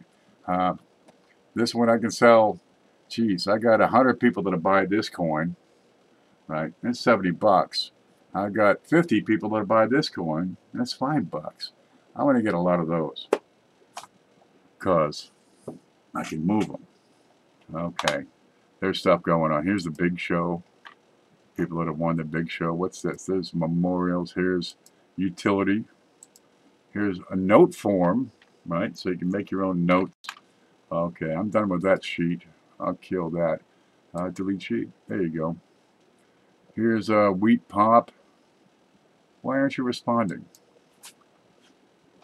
It's not doing anything. I don't know. There it is. It's over here now. Okay. If I click it there, the little memo pops up over here. Are you sure you want to delete? Yes. All right. I'll have to work on that. That's strange. Okay, what do we got here? Wheat population. It's a project I'm working on. That's nothing. What's this? Inventory. Log 17. Emails. That's as many as I have saved. Here's Canadian prices. All right, but of course these are in Canadian dollars. So keep those around. Here's 2 cents. Dude, these are terrifically rare. Watch this column. Here's your surviving population right here. Right, here's how many they made. I'm going to zoom in.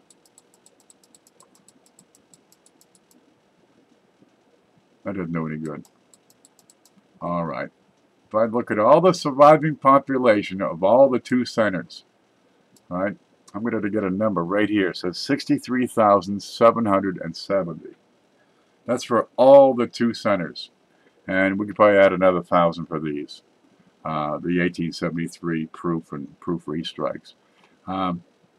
Where the heck is it? Wheat population. Go back here. 1909 SVDB, surviving population 50 to 60,000. And those things, in good, 400 bucks. Why are 2 centers so darn cheap? They are giving them away. Okay, here's Ike's. Here's an almanac. Here's sheet 26. Okay, we can zoom out, back out now. Do do do do do do do. There you go. So you can print up your own little inserts. Proof sets, mint sets, PL. Stuff I gotta buy. Okay, that's probably a dead sheet. I haven't been here in a long time. Now I'll tear that out. Here's a blacklist. Here's a to-do. This makes no sense. That's probably also useless. Products, all kinds of various products I'd like to try out and see and do, you know. There you go. And this is the notes I got on what I want to start up coming in the next couple of weeks. Okay, and this makes sense to me and me alone. They're hoarded. It may very well be, but they're not for sale in the high grades, but neither are they populous. What's this? This is my listing form. That's real neat. When I go to sell it, out of sight, out of mind. If all you did was create your own forms, it's going to be a big help for you. There you go. A listing form, just like that. So you know what it is, the lot number, bid, price, what it realized, invoice, all of it. It's going to make it easy if you're selling a whole bunch of stuff all at once live, right? Or if you're doing it like on Facebook or wherever the hell you're doing it. It's a handy tool. And you can make this however you like. How long do you think it'll be before the 1909 S Indian head will top the 1877 in price? I don't know, man.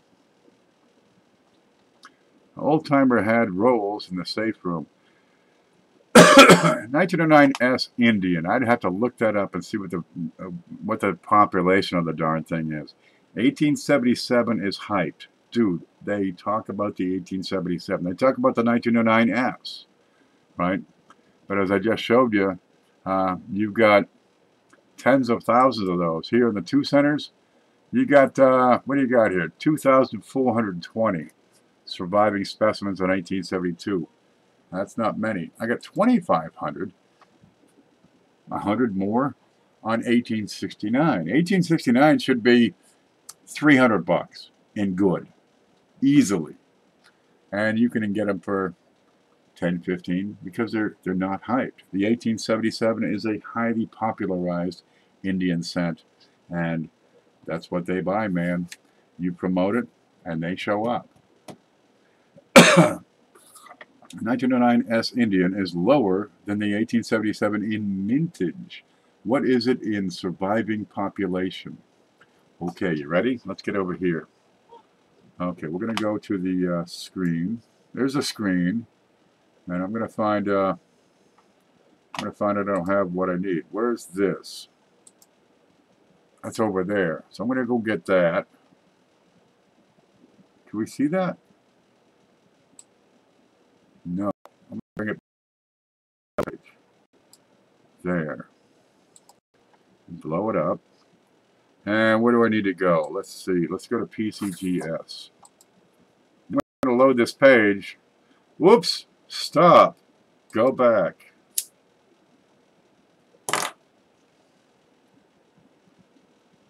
I think we went too far back. Okay. See, sometimes when I try to do something, I screw up what I already got. So wait for it. Okay, I'm going to go to PCGS on that tab and come back to this and see if we're still on. Live streaming. That's the button I want. Okay. 297 views on the big show. That's a pretty good big show. I'm getting good results because of this seminar. Here we go. Now let's see if this comes back. What do we got to drink here? Okay, we got the chat back. Is that right? Okay, good. That's back on the page. This part is not here. Can you see me? Are we live? There, I got a yellow line. The 77's got trashed. Okay, this doesn't want to respond. I'm trying to scroll up, but it won't let me. I hate this computer. It can only handle so much. Okay, I might need to pause it. Let's get this going. You see, because the red bar of death, forget it, man. I had 2 pages loading. One was the YouTube here, and the other was PCGS. Okay, go back to PCGS. And wait for this to load. What else have I got running here?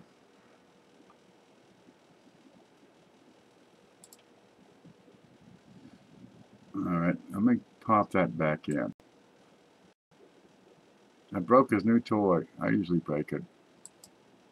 I got top chat. I want to participants toggle send feedback. Top chat. Live chat. But how do I don't know, man. Okay, look, I can put this over here so I can see chat and you can see me and we can all see this page here. Right, okay, Indians. What the hell's the Indian sense? I'll click on that now and wait for that to load.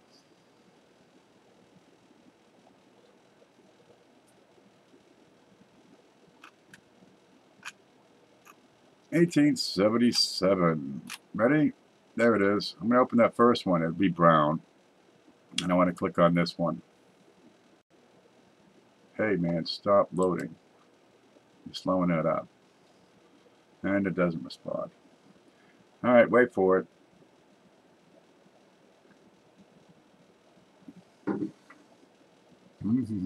There. Open that in a new tab. And we'll go down and see the 1909S. Alto in brown. There it is, right there. Okay, now we go over and look at the data. See why this is so handy to have an extra screen? Okay, 1877, minted was 852,000. All right, 1909S, you got half that, 309,000. But you got 30 years in between. Remember, 1800s, they didn't have too many people collecting these things. So you're probably going to have a conditional rarity to begin with. Okay, let's look. In all grades, you get about 5,000 surviving specimens. High grades, 160, you get 15, in 65 or better. So you got 5,000 to work with. 1909S, yeah, they made a third as many. And you have fewer surviving specimens. Okay. How come? What's going on here? You're saying rare 4.4. Rare 4. You do have more uncirculated specimens. You got 300 uncirculated specimens, rarity 6, and 20 in, top notch. 300, 160. Huh. Those numbers suggest that circulated issues should be probably higher, right? But those tip tops, the top 15, 20, they're both could be out the door. But if this figure is anywhere near accurate, you got to realize it's just an estimate. Right? These are not written in stone. They're pretty similar in number, right? But this suggests in the 1877 is more popular, more populous. 550 in 4, right? What's the prices over here? They're saying 340, so not too far off. But this might want to be higher, or that might want to be lower. Is there a formula? Ready? Is there a formula you can put together? And I tried doing this. Okay, screen. Go back home. We're going to go over to, yep, that one. Oh, here's that chat thing again. Let's move that back over here. There. And we'll get up into here. Where was that? Nope. Nope. Nope. Nope. Pop.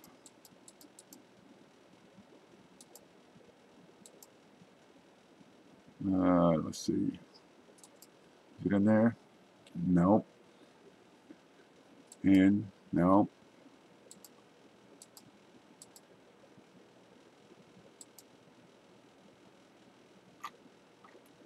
Huh. I might have killed it. Sometimes I just play with numbers until it doesn't make sense to make it play with them anymore. But it took a number of coins in good and compared the values of these coins and also compared the population of the coins. And then started playing with the data, right? Divide this by that, divide that by this, try to establish a trend.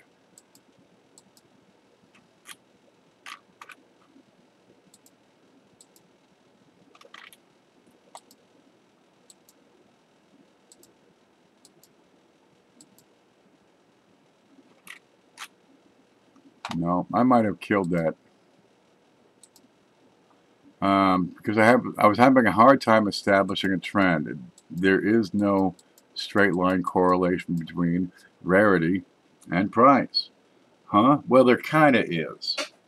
But there are some coins that jump out of that. This is it. Okay, good. Okay, let's blow this up and see if we can see it. Okay, here's some pennies. Up here is the 1909 VDB. What can we see there? Can we make that better? Not easily. Okay, we got 1909 VDB. We got PCGS, all of them, right? That's all your red, all your brown, all your red-brown, all your proofs. Well, no, that would not be. This is just the business strikes. And they're saying they've got 3 million surviving specimens for 1999 VDB. And in good, you get a price of 7. So S over G, which is, what the fuck is that? What's S over G? Okay, blue over red. It's your surviving population divided by the price. Is there a correlation? Right? Does that make sense anywhere? Here's the 1932. You get fewer survivors and a much lower price. Well, S over G is higher. Does that make sense? 1933D, smaller again, higher price. Now this number, if I get rid of that, let me format that cell. Where the hell's format? Does that show up over on this side? Yep, it sure does. Here, we'll take out the decimals for the hell of it. Okay, so this is neat because here you got a shrinking population, but that price shrank also, so I got a lower number. Huh? That's skewed. Okay, 31D, lower again, higher price. Okay, now I've got a small trend. The lower number seems to be, the way I want to look. 15S, my number is 30,000. That's a third of the 31D.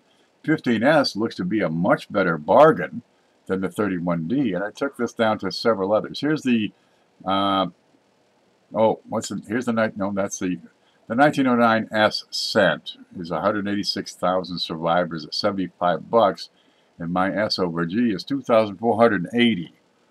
That's kind of neat.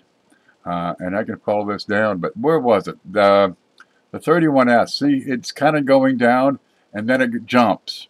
The 1931S at 81 bucks it's skewed. It shouldn't be that cheap. Really, it should be $200-300 bucks. But you had a problem with 1931 because they hoarded them in high grades. Okay, well, let's double the price on that and get a higher grade. Still, it would be way off. 31S's are a bargain. Where the hell's my pointer sticky? Here we go. Let's double that price to 200 bucks. And still, it should not be in that line. They're a good bargain. Does this make sense? It's another way of trying to look at the data and thinking which one's a bargain and which one's not. Well, let's use the same reasoning and compare it to those two centers, right? Okay, here you go. You got declining population, but you don't have increasing price. 1872 is way overpriced, and here's your 1869. They're giving them away, giving them to you. You should buy every darn single one of those you can possibly get a hold of. I've been hoarding them, but thanks to the offer, Lincoln. Yeah, you got to take the survival estimates with a grain of salt. They base it on, counts, how many of you see at this many shows, and just extrapolate. Formula for value based on mintage and estimated surviving. I'm using the estimated surviving and market price. You would think that there would be a trend. The lower the estimated surviving population, the higher the price. So there should be an inverted relationship, right? Survival divided by price. And every now and then you get these numbers where they're out of place. 1867, 68, 69 on the two centers.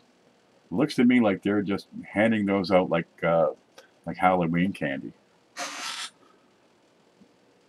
That is how I buy. Yeah. Have a look and see what's out there. 33D, was that it? Let me find it. Where's my mouse? There it is. 33D. Kind of looks like a pretty good price. 31D, you might want to grab those. But there's a lot of them. So at what point does that population start to jump in? You get a couple of million people collecting wheat cents. Nobody's, you're not going to have more. You're not going to have 500,000 people with a 31D. You're not going to have 100,000 people with a 31S. Well, if those are 4 times as popular, you'd think it would be, a quarter of the price. But that doesn't work either. What is that, a moth? Get out of here. Baby, there's another bug here. Get your boots. Okay. 31S looks to be a really good price. 1909S looks to be a fantastic price. 14D looks overpriced. Well, play with it. See where it goes. But you'd think that number would be smaller because of the inverted relationship. What happens when it gets, very, very few and extremely high price? Yeah, it'd be below 1. Right? Well, you can have a look at that. See if it makes sense, and can we get more information out of that? Because the computer, just put the data in and it'll tell you. But you could do a graph of that and see how it works out. Let's see. How do I do a graph of that? I get 3 data points. I got an X, I got a Y, and I got a formula. X, Y formula.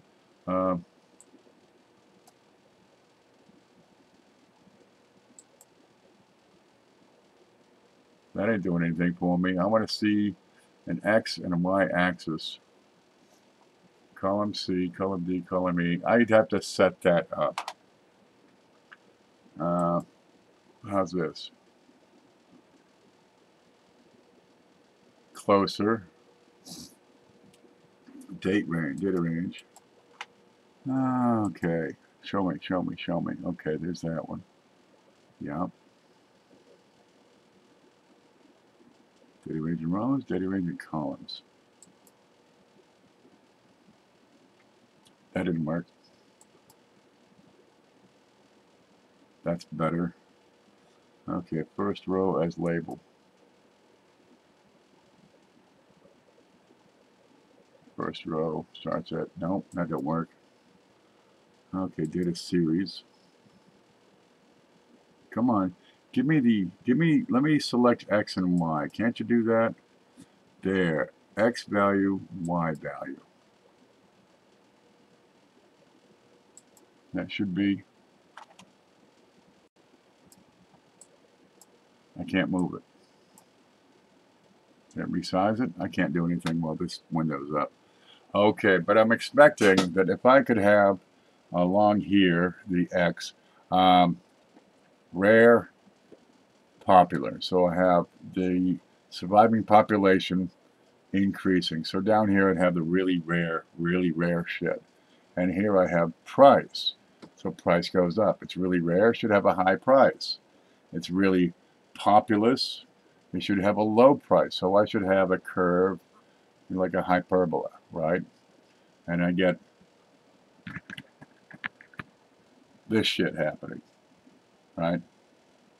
That's the kind of stuff that's what wants attention. That's the skew points.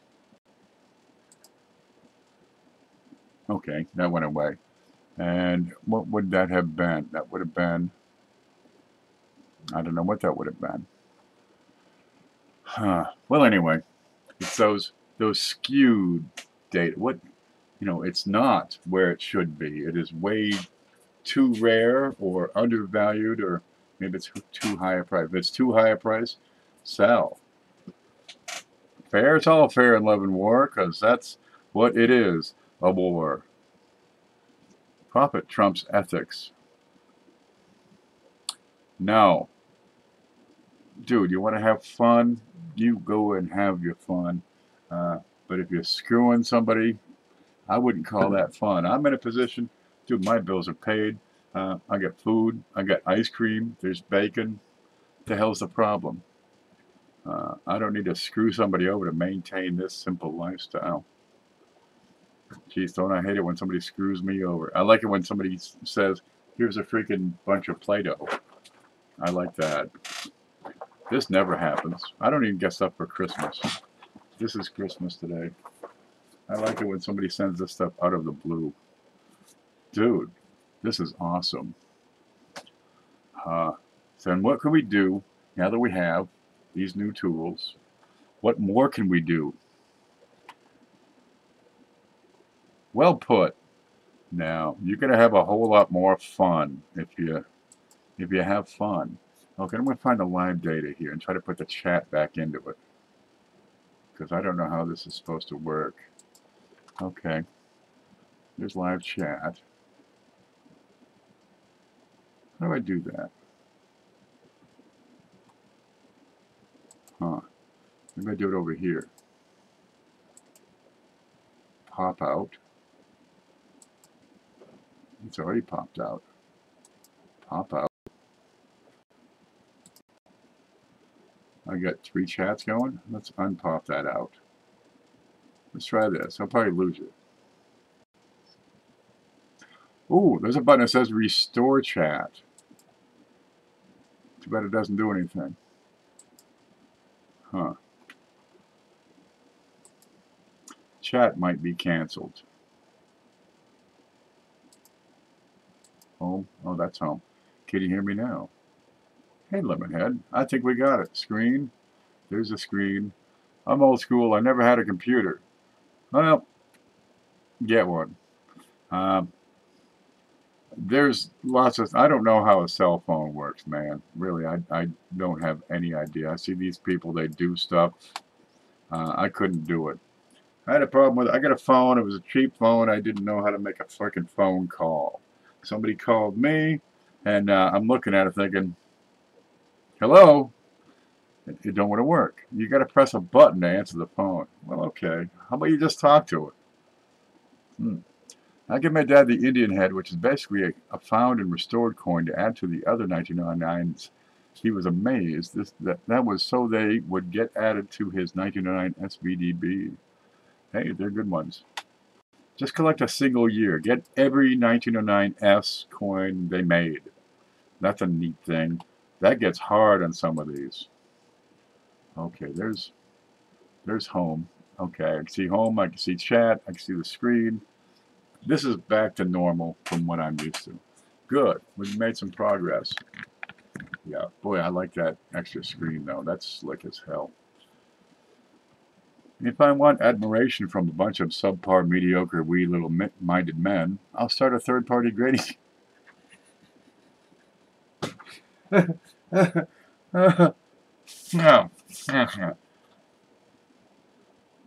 NASA made a wormhole. They need to unmake that. Yep, they're going to suck us into another dimension, those geeks. Let's go freaking punch them out and take their lunch money.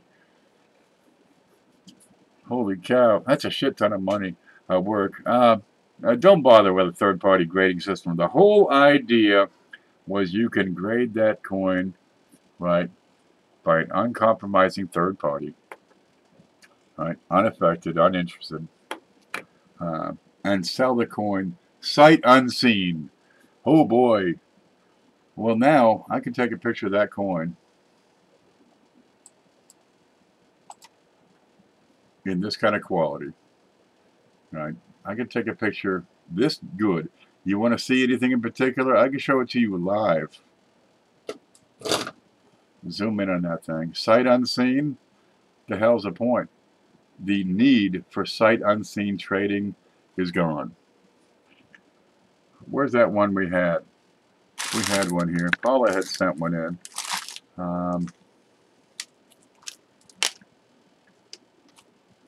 Oh, here it is. There. The 1mm, right? Do you need to certify this with a slab? Or can you tell by looking what the hell that is?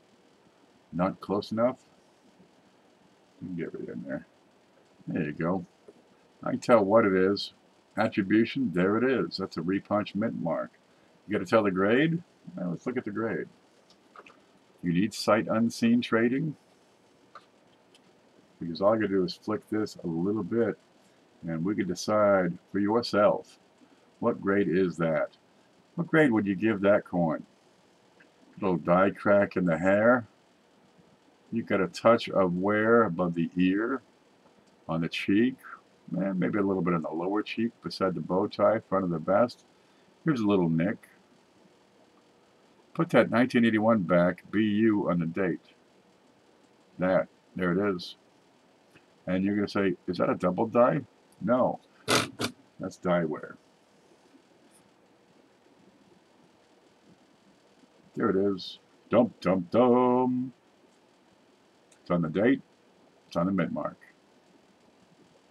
Any questions? That's die wear. Let me give that a little slope. And here, a toothpick comes in handy because you can use it as a little lever. Look at it with a 5x single lens loop.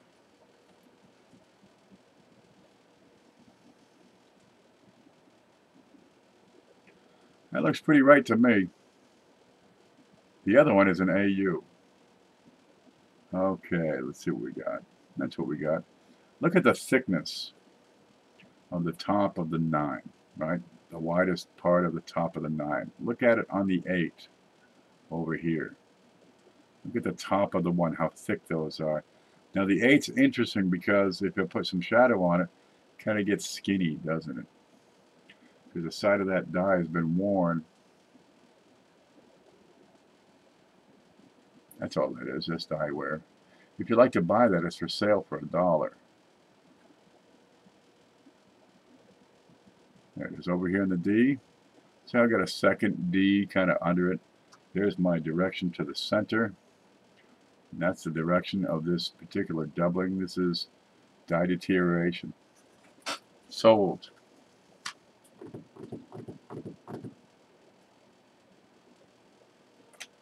What's your name? Lemon? Do-do-do-do-do.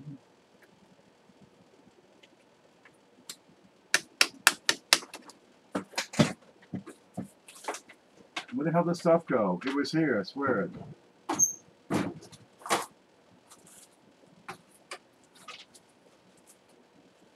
Where'd they go?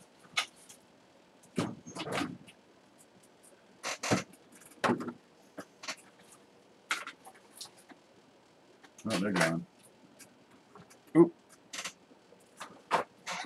But them. No.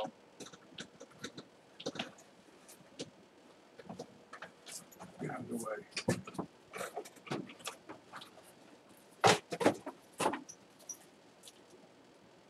Where did these come from?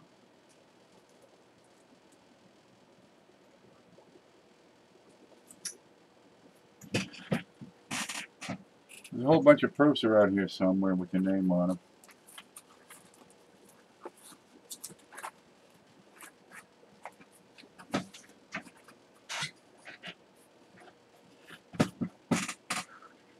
Well, we'll find them at some point.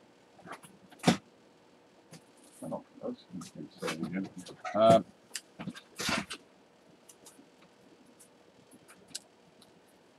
Here, I'll put lemon on this. Lemon. L-E-M-O-N. There's a bunch of stuff here somewhere. I don't know where. And I have to find it and get it to you.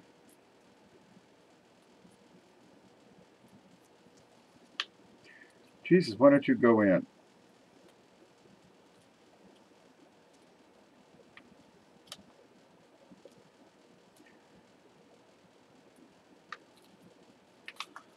Good enough. Oh, it's sideways, that's why. There. I'll send it to you. You can do with it. You can do with it as you please. There it is. 1940. Do you need? Yeah, that's every bit of AU. You don't need to grade that.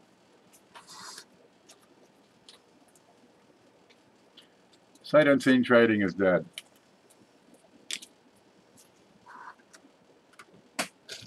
Print is dead. Modern technology has taken over, and we are the new wave. Eagle Eye says, it was a Christmas gift. I never knew there was a 1909 S Indian till I found one, metal detecting. No shit. I knew my dad had the SVDB, so I collected all the other. Outstanding. Hey, we need to take a break. All right.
There.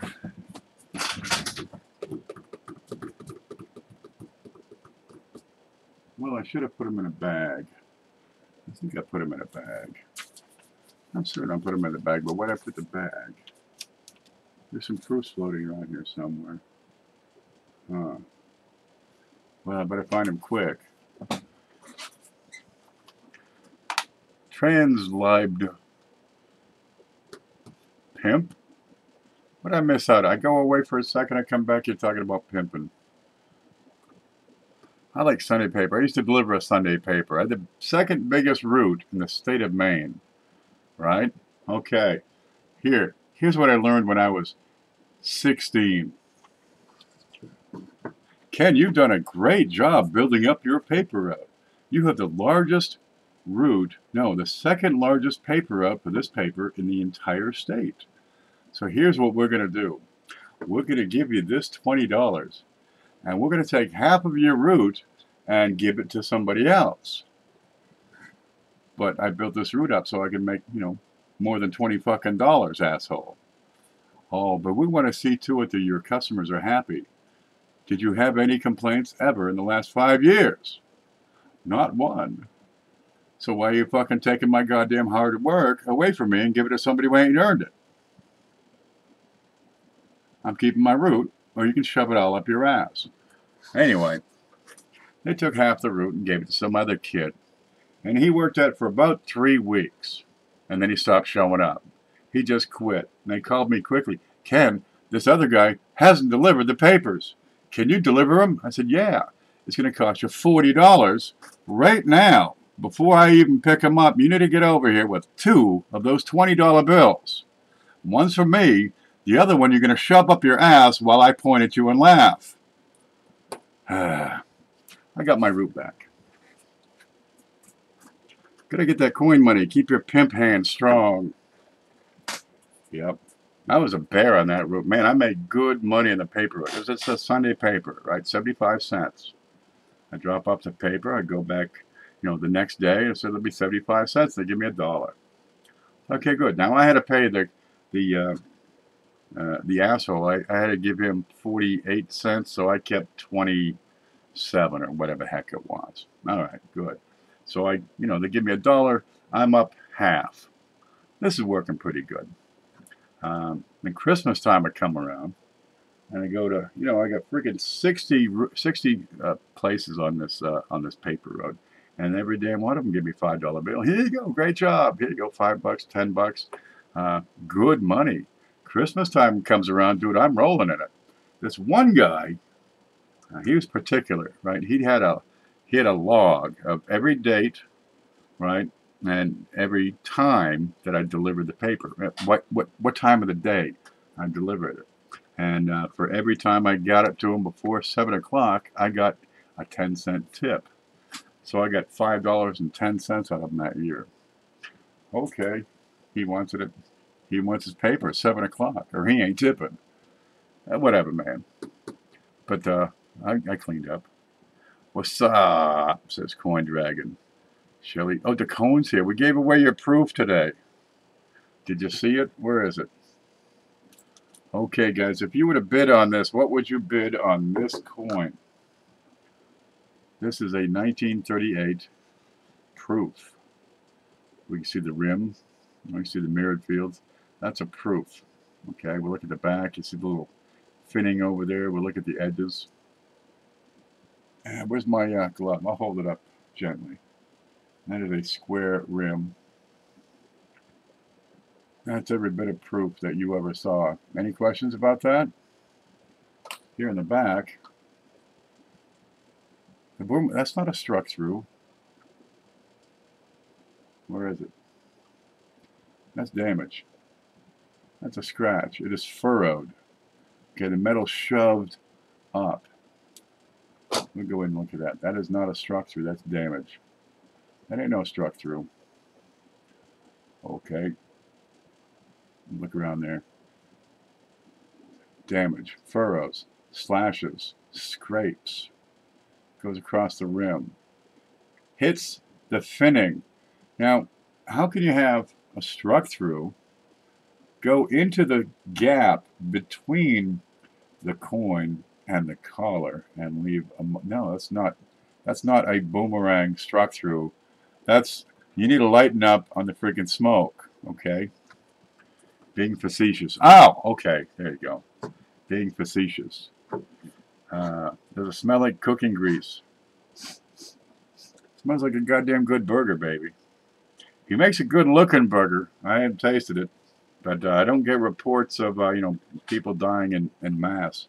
And my place was closed today because 475 people died of ptomaine. Yeah, there it is. What would you pay for that if you had to buy that? 1938 proof? It's in pretty darn good shape. Except for the giant scrape in the back. But does it taste like a penny? It tastes a little bit like mayonnaise for some reason. There it is. It's a looker, okay? It's red-brown. It's not particularly screwed up. Very few spots. There's some stuff on the front where you have some discoloration. And that's going to be kind of normal for this date. His face looks like somebody touched him on the face. And you have some extra discoloration on the high points. Alright, you're going to have that sometimes. But otherwise, the front looks pretty good. A little bit milky here. Well, for 1938, I'd probably accept that. But you got some bad damage on the back. It's already gone, Lincoln. Is that a bid? $1. Well, I'm saying that's probably good for 20 bucks, even if it's in its current condition. Real easy. And I don't know what this is. I just found it on the desk. I thought I'd put it up here to look at. When I was 12, I loved her. Now she kind of looks like a man.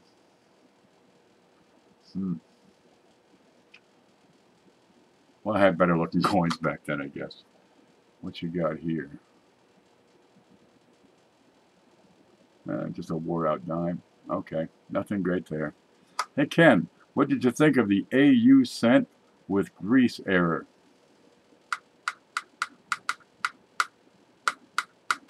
I was missing 2 letters, in T and in, I think it is what it was. Yeah, I think that was a grease error. Susan B. Ugly. Dirt 30's in here. Outstanding. We got 18 people. It's 4 o'clock in the morning. There's 18 people watching. Man, it used to be on a Friday night I'd have 18 people watching. Yeah, I've had coin classes with fewer people watching. Yeah, it was a greaser. Funny, I thought it was a dude. Dude, I thought it was a dude. No, that's the name that girl. She's got a name.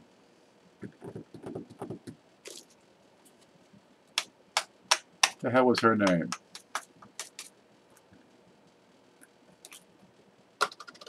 Iphigenia. No, this is the same chick. Right? You see this? AW? Where's my sticks? There. I'll pull out one of my new sticks. Because I can't keep a hold of these. Ooh, look. Did you see this? It's got a hole in the top. No, you can't see it. It's got a hole in the top. If I push that out, I think I should be able to pour out a stick. Okay. Let's make this work right. There. Got the popped hole out. Right, so there, I've got the hole is out of the top.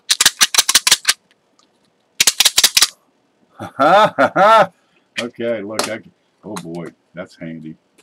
Okay, watch this. Let's get back to the thing. Scope.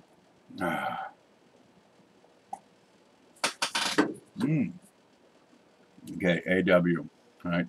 Adolf Weinman.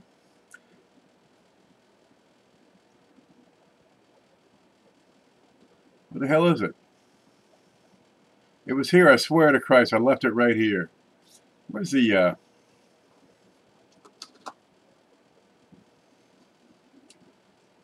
AW, Adolf Weinman. Same guy. Well, Adolf was a, you know, smart fellow. He invested money invested his money in an apartment building, and he rented to this fellow named Wallace. And Wallace and him, they were good buddies, right? And Wallace had a wife, Elise, or Eloise, whatever the hell it was. And Eloise lived downstairs, and they got to be chummy, of course. And Adolf did a bust of Eloise. And it's this weird-looking thing. But, I mean, she wasn't a bad-looking dame. Kind of scrawny, kind of slim. Good profile. Her face was kind of like somebody took 2 boards and put them together with a clamp on her face. Kind of a pointy, narrow face. But she looked okay. She's lean. You know, she looked like a 1910 chick. If this was a better coin, we could probably show it better. But this is the same chick. Same face as this. This chick and this chick are the same chick. That's Eloise. I knew you were going to get things all upside down. Why all the potty mouths? Knock it off, all of yous. Elsie. That's it. So, where's Wallace? Was it Wallace Stevens? It's not Eloise Wallace. It's Wallace Stevens. Yeah, he was the buddy or accountant buddy or lawyer buddy, whatever the hell it was. Elsie Stevens. Yeah, that's it. And that Elsie married Wallace, and they later gave birth to Adolf. No, wait. No, they rented an apartment from him. That's where they met, and he used her as a model. No, I don't know if they had anything going on. You never know. It was the 30s. You couldn't. Well, no, this is like 1912. You can't do that sort of thing in 1912. True story. My great grandfather was uh, George, right? Uh, but we found out many years later that he wasn't really our great grandfather. His brother was. His brother Frank. Uh, Frank had gone to war and he died in the trenches, right? World War One. Well, you come back to Gouldsboro, Maine, uh, in 1918, and here's this pregnant girl. That'd be my great grandmother. She teaches school in a one-room schoolhouse, and she's pregnant with no husband. You can't. She didn't marry Frank. Apparently, I guess they were just worried about the separation and had a good time. Well, to keep her honor intact, George married her and kept her honor because it was his brother. You can't have this sort of thing in a small town. It's oh gosh, the scandalous nature of this. So George married Marguerite, and I don't think he ever cared about her. No, I'm not talking about you. I'm talking about George and Marguerite. Shut up. Read your book. Yeah. George never worked a day in his life, right? He did a little bit of painting, I understand, here and there. I don't know why, but there's a lot of painters back there. George, he went hunting, he went fishing, he smoked cigars, and he sat on a Burka lounger reading the sports pages. And Marguerite would dote on him. They had one child, and that was Elaine. And Marguerite, she taught in a schoolhouse. She made good money working for the state, the Department of Education. She came home. She made, dinner for him. She made lunch for him. She got up early and made breakfast for him. She cleaned the house. She did the errands. She paid the bills. She took care of the paperwork. She bought us cigars. She did everything for it. This guy did nothing. Talk about sloth. He had a big nose. Grampy George did. That's about all I remember of him. He was a big, kind of round. Get out of time with this. Get out of that chair, boy. Huh? You're on. He talked to the older people, but he didn't talk. He didn't know who we were. Come on. He was 143 when I met him. But Elaine or Marguerite, she made a good living. Worked for 50 years teaching kids in a one-room schoolhouse. No fooling. It was red, and it's probably still there today. They retired. They came down to Florida. Lived down in St. Pete. This is one bridge. You go right across the bridge. There's a big giant tower, like a cell phone tower. They were like at the base of that. Like across the street from their place that they had was the foot of that tower. Well, they passed away at the ages of 99 and 99. Oh, they stuck around. Part of the good weather. Maybe Georgia's cigars. Okay, that's what they did. And he never really worked an honest day in his life. He's my hero. Go, George. I want to be just like Grandpa George. I could watch him yell at his wife all night. Shut up! Dude, I'm sober every time we talk. I know what you said. I know what I said over and over. You're killing me, homie. Did you at least get the coin? Your bill was for 1 coin and shipping. Okay. Do we need to take this somewhere else, folks? If we need to, you do it. Well, anyway, then you got Elaine. Now, Elaine worked for, what she worked for? She worked for a hotel, and she sat at the desk, answered the phone, answered Western Union, that sort of thing. She cleaned out airplanes, and she married Henry. Now, Henry was an interesting fellow. My father was telling, he passed away when I was like, a couple months old. And he was a painter. I don't know, maybe Elaine was looking for a father figure. And he painted houses.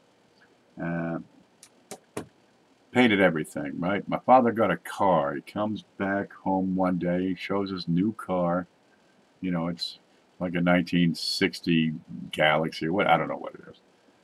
Goes inside, he comes out, there's his old man painting his car. You know, brush, got some green paint. Paint that thing green. Looks great. Hand painted it. And it started to rain. Now there's all this green water in the parking lot.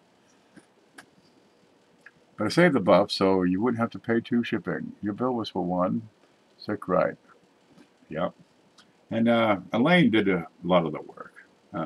You could always get a work, you know, you could always get a job painting, at least.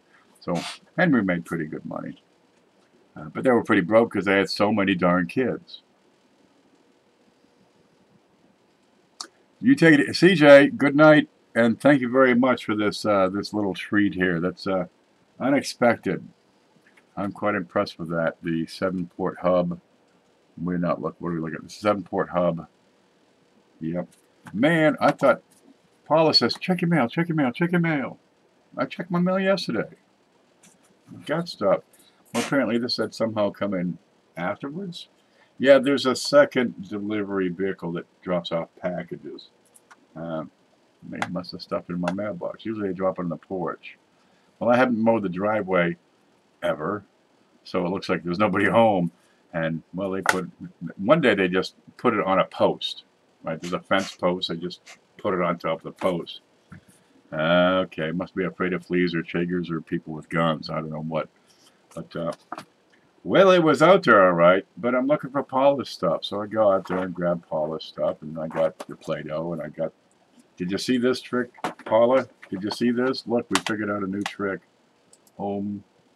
It's got a hole, so I can shake.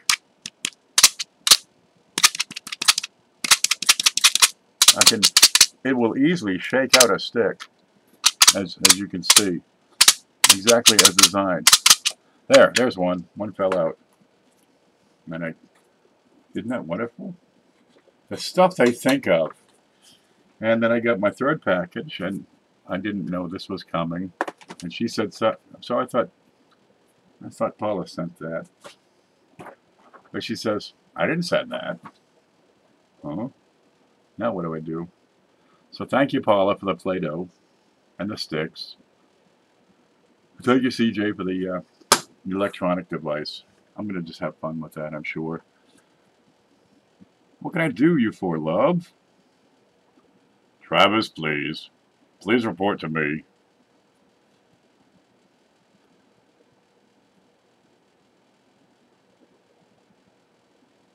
It's all good. Hope it works out well. Yeah, that's a neat thing. So far, so good. We're able to do this. And I'll probably rearrange things. The printer probably needs to be in a place that I can get to it, because right now I'm going to have a hard time getting to the other side where I put in mailing labels. So maybe this has to be totally... I need to totally... I am such a wreck over here. I got to totally refix this place.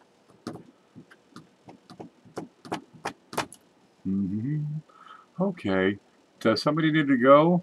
Because if that is true, you just take care of that.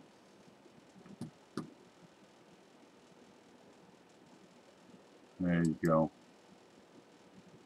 Whatever you need. I'm definitely not arguing. I'm not arguing. That's arguing. You are arguing. You're not arguing. I don't know. I never realized till now how tough finding value on mint rolls from other countries is. They get mint rolls in other countries? Gosh.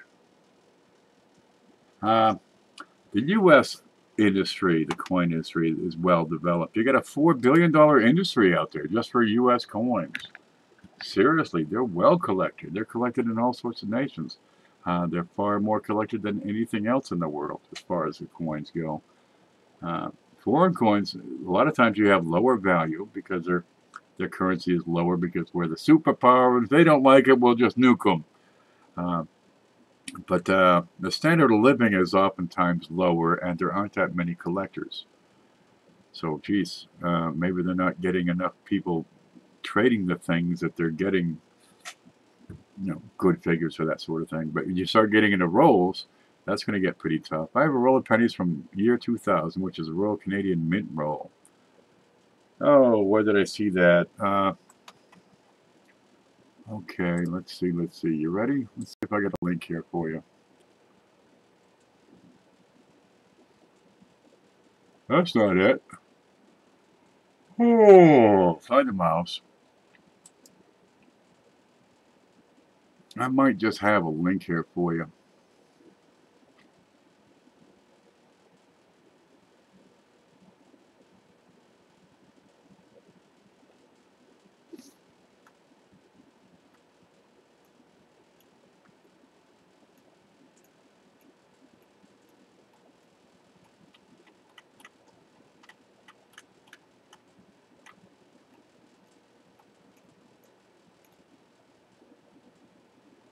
Personalized 8-inch rubber whoopee cushions. I'll have to look at that.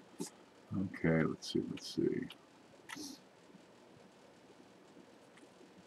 That was the name of it. Look up, you have to Google this yourself. Saskatchewan Coin Club. Or something like that.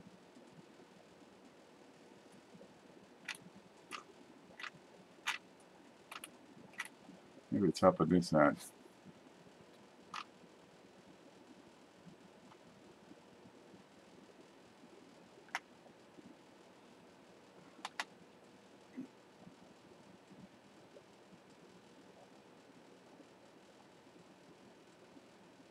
No, I don't see a link. Try the Saskatchewan Coin Club, however.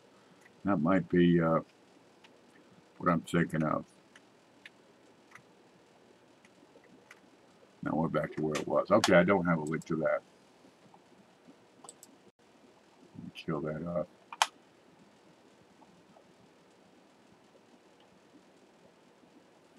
I got the Saskatoon, even better. That might be the place to look. I got somebody sent me that link when I was asking about BU rolls of 55s, I think, on Canadian cents. And I think that's where I got to this fellow with the Saskatoon Club. And I forget if he runs a club or writes for it or does something for it. But it was a handy link, as I recall. There was a lot of stuff on there. So, Saskatoon Coin Club. That sounds right. Let me open that up. I don't want to kill the stream, of course, but what the hell. Somebody there knows something.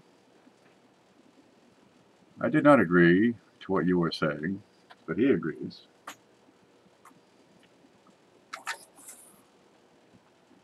Okay, here it comes.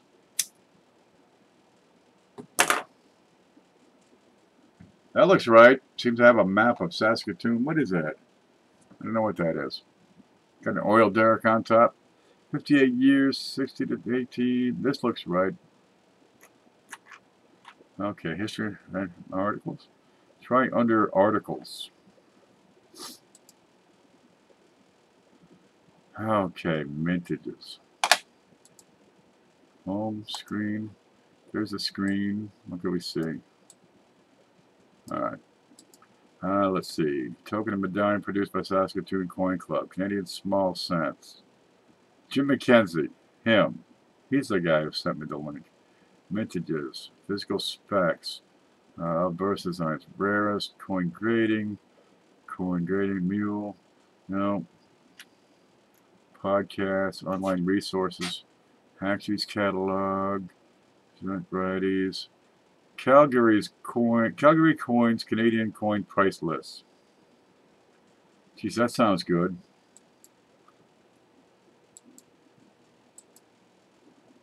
Huh. Okay. Oh, gosh, there's nothing else there. That's what we got so far. Well, it's something there. You're in the right direction. Canadian. What was it? Try that.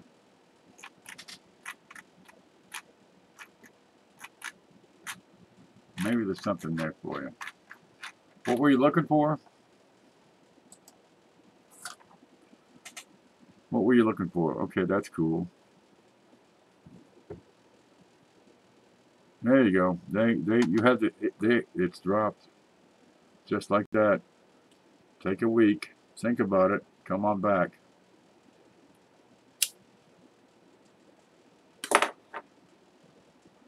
See you in a few days. Nothing to see here. Move along. Royal Canadian mint roll of 2,000 pennies. That's a long mint roll. Man, that thing must weigh a ton. 2,000 pennies? That's gotta weigh 15 pounds, for Christ's sake. Okay, there, maybe 12 pounds. 1 cent. What are we looking at? Yep, there it is. Calgary coin, expensive. Selection of Canadian coins included. Well, find a freaking dealer and see what they're getting.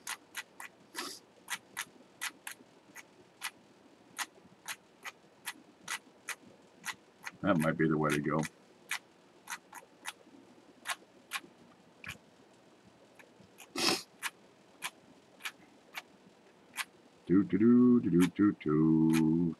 Nope, back here. 2,000 cent. Most 2,000 coins in all striking qualities have nothing below the Queen's bust. A few rare examples exist with the P and are accidentally released cent coins. Some of the PL and specimen coins come with a W for Winnipeg below the bust. PL coins that are high luster even finish. Specimen coins have fine luster. See specimens. Fine luster images of matte backgrounds. This ain't telling me nothing. Okay. I got nothing for you. That girl in Canada sent a link to somebody that she knew that sells Canadian coins. So I've got something in the, no, here, you look at that. I've got something in email. Where's the mouse? There it is. Do I have email? Diggin Canuck was her name. She does a show on Sunday mornings. This is never going to load. I'm trying to load email here. It is not going to work.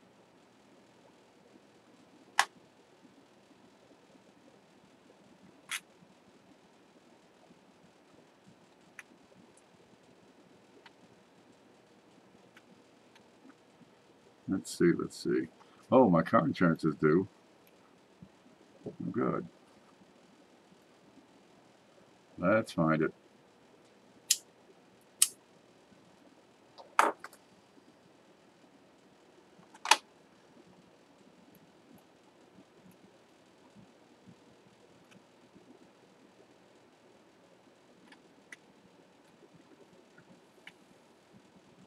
That was a week ago. We might be coming up out of here.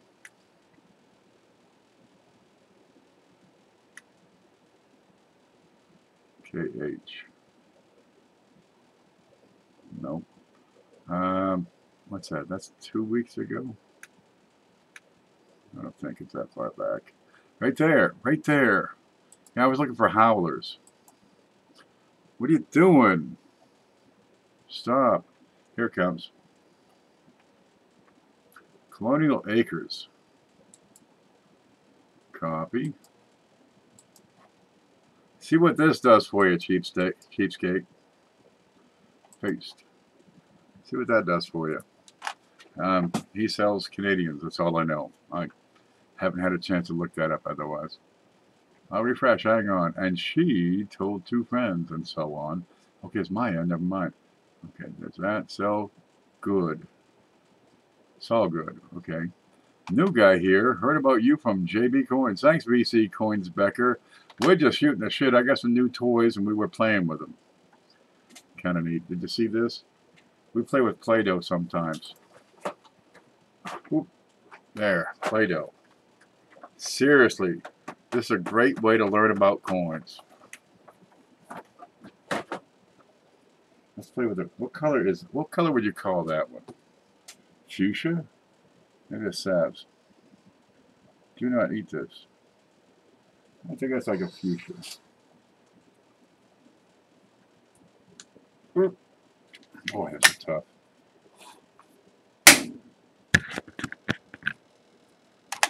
No, let's find a way home. Home. There's home. I don't have, my desk is kind of full with stuff right now. Alright. So we got some Play-Doh. We flatten it out with a tuna can. And then we got some dies here somewhere. Oh! Where'd those go?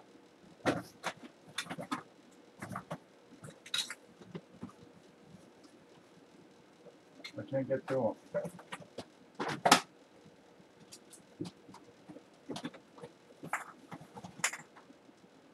Okay, good.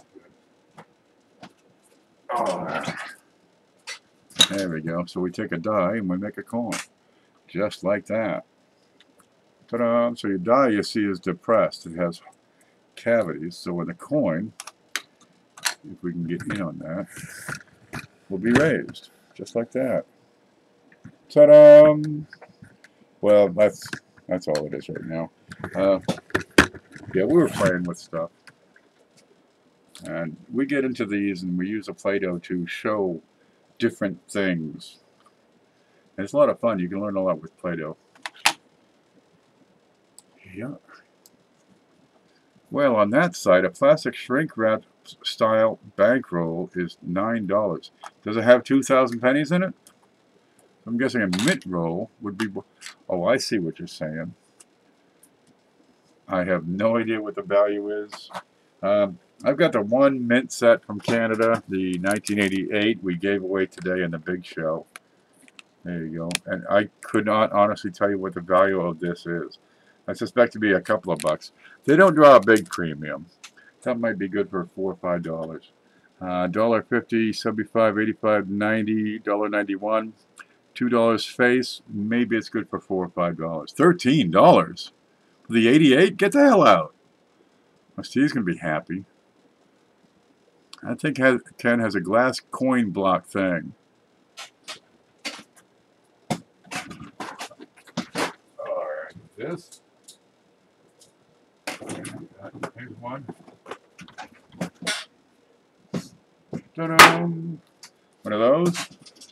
And I have one of these. Right, but it's missing its Hong Kong nickel. But I got one of those here somewhere.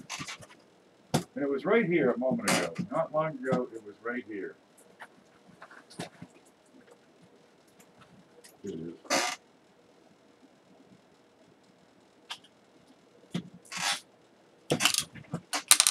I had to use it, so I took it out.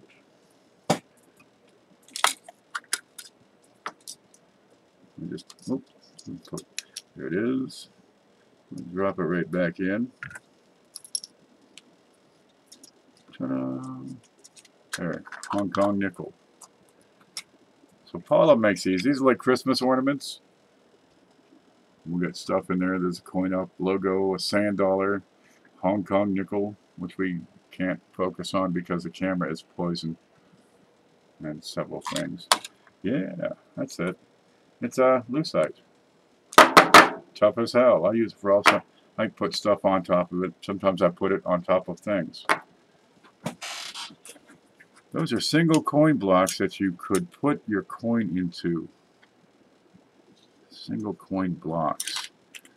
You mean like these? Those? Ken will say he needs to take a nap until about 5:30 his time. Then he actually will. Man, I needed to take a nap about 5:30 today. Let me close this up. Put that away. Yeah, we'll just put it on that back table. Sweet biscuits and gravy. There's more insomniacs on the prowl. Dude, they come out of the woodwork this time of night. Somebody else was streaming, they shut down, and they ain't gonna sleep. They're gonna keep on going until somebody puts them to bed, for Christ's sakes. These were single coin blocks that you could put your coin into.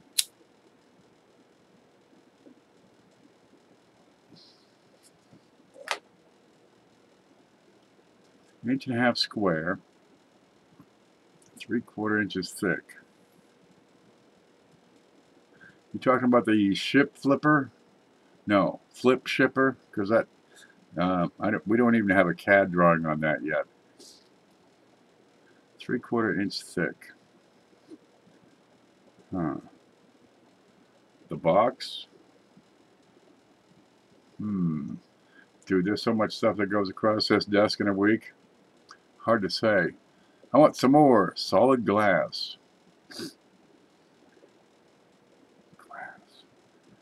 Now, I carry something like these, right? Now, like CJ does the 3D printing on the inserts. Otherwise, you get them with a foam insert. They come in all sizes, but they're a 1/4 inch thick, 2 by 2. That might be what you're thinking. I don't know.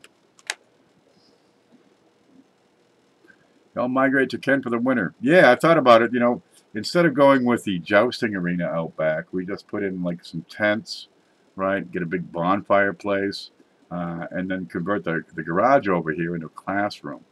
And we have, you know, winter class. I'm sure the neighbor will be more than happy to whip up an extra brew, you know, get some more moonshine going. But yeah, there's plenty of room out there. And, well, really, if it fits, we could still have the jousting. Whoever doesn't find the good varieties, we use him as the target. Just ride the horse. You'll be okay. Don't worry about a thing. Just ride.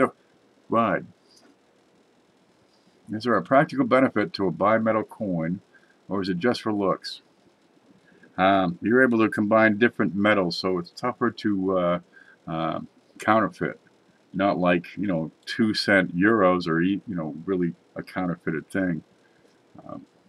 Yeah, they're tougher to counterfeit. And also, you can use a cheaper metal for a lot of it, and have your more expensive metal for the small section. It's too real. Got to go hide in my fractals. You stay groovy, baby. Good to have you around. Disney World south of here. One of them is. I don't know. Big Ugly Sue took me to Universal. Hey, she bought the beer. She paid for the tickets. Okay, I'll go. Yeah. You want to go? Okay. Well, it's a 3-hour ride. She was here in 20 minutes. Boom! Stomping on that gas. Ride the wave. Yeah. We got Universal, we got Epcot, we got, I don't know what we got. There's 6 Flags up here, I think, in north of Valdosta. We got old Jacksonville Landing, all that good stuff over there. I think there's a zoo somewhere. Miami, maybe? Up here, we got a swamp. That's what we got. We got the Okefenokee Swamp, and we got the Osceola Forest. And there ain't nothing there but alligators, snakes, and mosquitoes. Seriously, there ain't nothing else in that whole place. Nothing. Alligators, snakes, mosquitoes. Yeah, that's it. And some trees. God-awful place, I tell you. Universal, we got that down there. I don't know what's there now. I haven't been down there since... When did she take me there? Okay, what year is this? A while ago. 18 years? Let's see, I loaned her money when I was in the house. And I don't know if it was before or after the tree. So I'm thinking 05, thereabouts. Yeah, and I never saw the money or heard from her ever again. Man, I'm thinking I should have. That was worth every penny. Was this the chick who wanted the coin shop? No, I'm not talking about you. Go back to your book. What chick wanted the coin shop?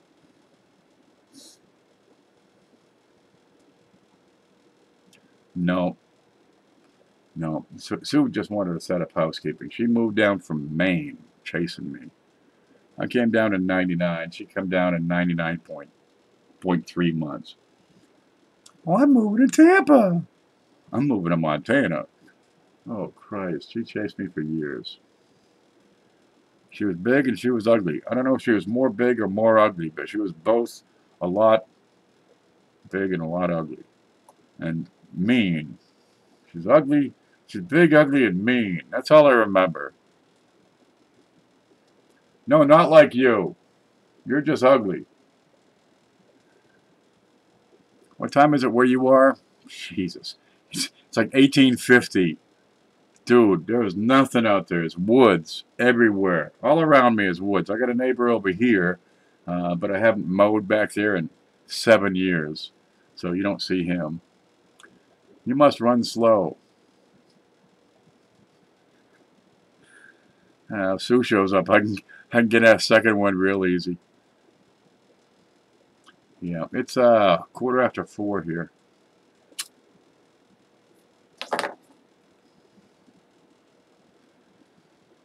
Ride the wave. 14 people watching. Just look at the stats. Everybody's quieting down. Once they start quieting down, it's up to me to entertain. There's the mouse. Scroll. Come on. Come on, move. Yeah, it's quieting right down. We're down to 1 comment per minute. Yep. I can only carry the conversation so far. You got to help me out here. You have a zoo. It's called the Everglades. We got that. And then we got Cuba. Ybor City's a great place. You ever see a night at the Improv? That's down in Ybor City. Ybor is where they brought the cigar boat, the tobacco boats would come in from Cuba, and they drop off all this great tobacco in around the Tampa area. And Ybor City, just a little bit south of someplace, south of Tampa, and good dock, and that's where they all came in. And it was the nightlife of the place. It's like Tortuga, but on land. And there's some good places to go have fun down there. It's just, a lot of fun. I perform improv. I do it every single night right here. You got the evening at the Improv. There's some great restaurants. There's all these little shops, right? This is an Irish place right next door. You got a Mexican place. This one sells Irish beer. That one sells Mexican beer. I think that's all they carry. Nobody has food. They just sell ethnic beer. It's an ethnic beer joint, the whole place. Yeah, it's a lot of fun. You take the date and you go walk around and that sort of thing. I remember going to Barnum Bailey Museum in Sarasota. Chuck Daughtry's in Sarasota. Coppercoins.com. That's Chuck. Venice. Take your rubber galoshes when you go there. Time for me to fade away, says Dirt. Night, Professor. But take it easy, Dirt. We'll catch you around. I thought we were talking more than that. No, not much. You can see it. It's right here. Here's the where's home screen. Then come down and look and see what's happening. Because sometimes I just talk for 10 minutes and don't realize what's going on. I miss half the chat, really. Okay, we got 14 people watching. We're up to 2.5 messages per minute. Yeah, 3, 1. Okay, thereabouts. And it's been going on for a few hours. When did we start here? When did we start? 3:14? 3 hours ago. That's cool. And somebody just said something, I bet. And I can view the full analytics. And we'll load that, and that orange bar will turn red. Yeah, this is tell you all kinds of stuff. Okay, what do we got here? Nothing. Okay, we got an okay stream. We got 65 total view hours so far. We've had as many as 31 people watching. Right now it's 15. It looks like this. We peaked out right about here. But it's pretty steady. They're real steady. We lose one here and there, but it's not too bad. 146 playbacks with an average duration of 26 minutes. And that's normal because YouTube will stop you and then restart you after about a half an hour. But you don't notice it. But 66 hours of view time. You got to have 4,000 view hours per year. So we go to here, click on this button. This is a calculator trying to load. I hate the computer. So I get 66 over 4,000 equals. I've got almost 2% of what I need for a year just on this one show. Yeah, I got no problem with view time.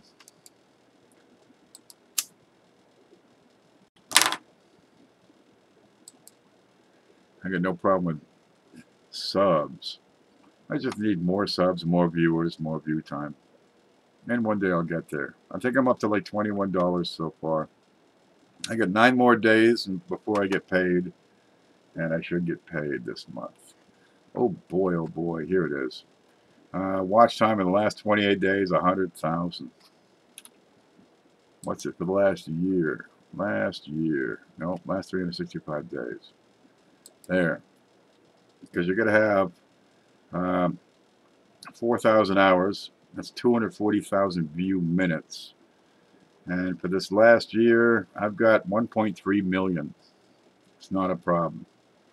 I'd like to see this go up because this is flat. But that's what that looks like. That's all your behind the scenes stuff. It's pretty boring except to, for me. Okay, we'll go back up here. Okay, I'll pick it up to it. Oh, we lost something. I have a zoo. We saw that. I'm going to Barnum and Bailey. 3 rings. Venice, California. Good freak show. I'll have to sign me up. My grandma would take me and trade in her blue stamps. We had green stamps up north. They bought like pressure cookers and glass cups and stuff. More. That's what we want. Holy Dodo. Yeah, the people, it's a small but dedicated audience. Wanted to be a large and dedicated audience, and life would be good. We'll get there, by God. We're going to get there. I want to see $100 a month. Jeez, if I got that, I'd be happy as could be. Man, at $500 a month, I could just, buy coins and give the damn things away. One day, I know some people that are making pretty good bank on YouTube.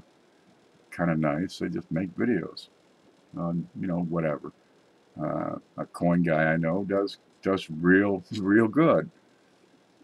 Call Sue if you want a large audience. No, she won't answer the phone in years. I've long since lost her number. I tried Googling her, trying to get my money. She's hiding. Who knows? Maybe she's dead. There was this bit about this Nigerian fellow. I guess he was a royalty or something. And he was going to set her up. They had started some sort of discourse. Maybe she went there to help him out. I guess he had some cash or something. I don't know. What are the dates of the next seminar? Around Thanksgiving, and I'm thinking the week before Thanksgiving would probably be better. You'd have a lot of travel the week of Thanksgiving, but that would be the 3-month mark. I think before Thanksgiving would be right because you have so much activity during the holidays. Let's try the week before. Paula says week after. Holiday weekend, they're all out of town. They're hanging with the family. They're eating, they're drinking, they're having fun. They're playing with the kids and not in their usual routine. The week before Thanksgiving, they are right down the middle of their regular routine. Not before. Too much going on before. It's after. You get that Halloween thing after Thanksgiving there, right? You got the traveling. I think the week after, the 2 days, Thursday's Thanksgiving, and I think that Friday, Saturday, Sunday would be a mistake for a lot of people. It's the wrong time, I think. They'd be in the regular routine. How about 2 weeks before Thanksgiving? Halloween's a week before Thanksgiving? In between, they're all asleep from food comas. That's right, because they eat turkey for like 5 days till they can't stand it no more. They nod their way halfway through that bird. By then, it's pretty dried up. They just take the whole carcass and dump it and go get McDonald's or something. They all go to Olive Garden by Sunday. Come on. I'll have the seafood Alfredo. It's really good. And some breadsticks. They fucking stuff their face with them breadsticks. Then here comes the meal. No, they don't sell you big pasta dishes. They sell you breadsticks. You're spending $14.95 per person. You get breadsticks. They feed you 200 of them damn things. They're addictive. They put chemicals on them to make them addictive. You stuff your face. You take your food home. 2 weeks before would be fine, but 1 week is crazy. Football, cooking, preparing. You don't cook like on Thanksgiving? Well, that's what we did. Not a fan of the Olive Garden. That's all right.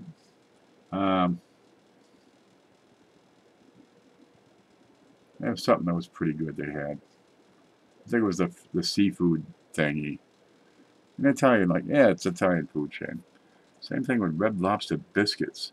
They just stuff you. Here, have some more biscuits. Man, I can't believe I ate so much. It's not that. You stuff your face with bread. Yeah. Italian, I like those little Italian places where they give you just everything, you know. They show up and here's some cheese with stuff on it, you know, oily, and they get the bruschetta there and the mozzarella caprese, and you load up on that. Then they bring out, you know, another bottle of wine. You know, they got a basket Chianti that's setting you right up, dude. A couple of those, and you're, we'll have some more of that. The Italian food is the most fun food out there. Lots of cheese, lots of meat, lots of pasta, lots of sauce, and so much freaking Chianti that you just can't stand up and walk out the door straight.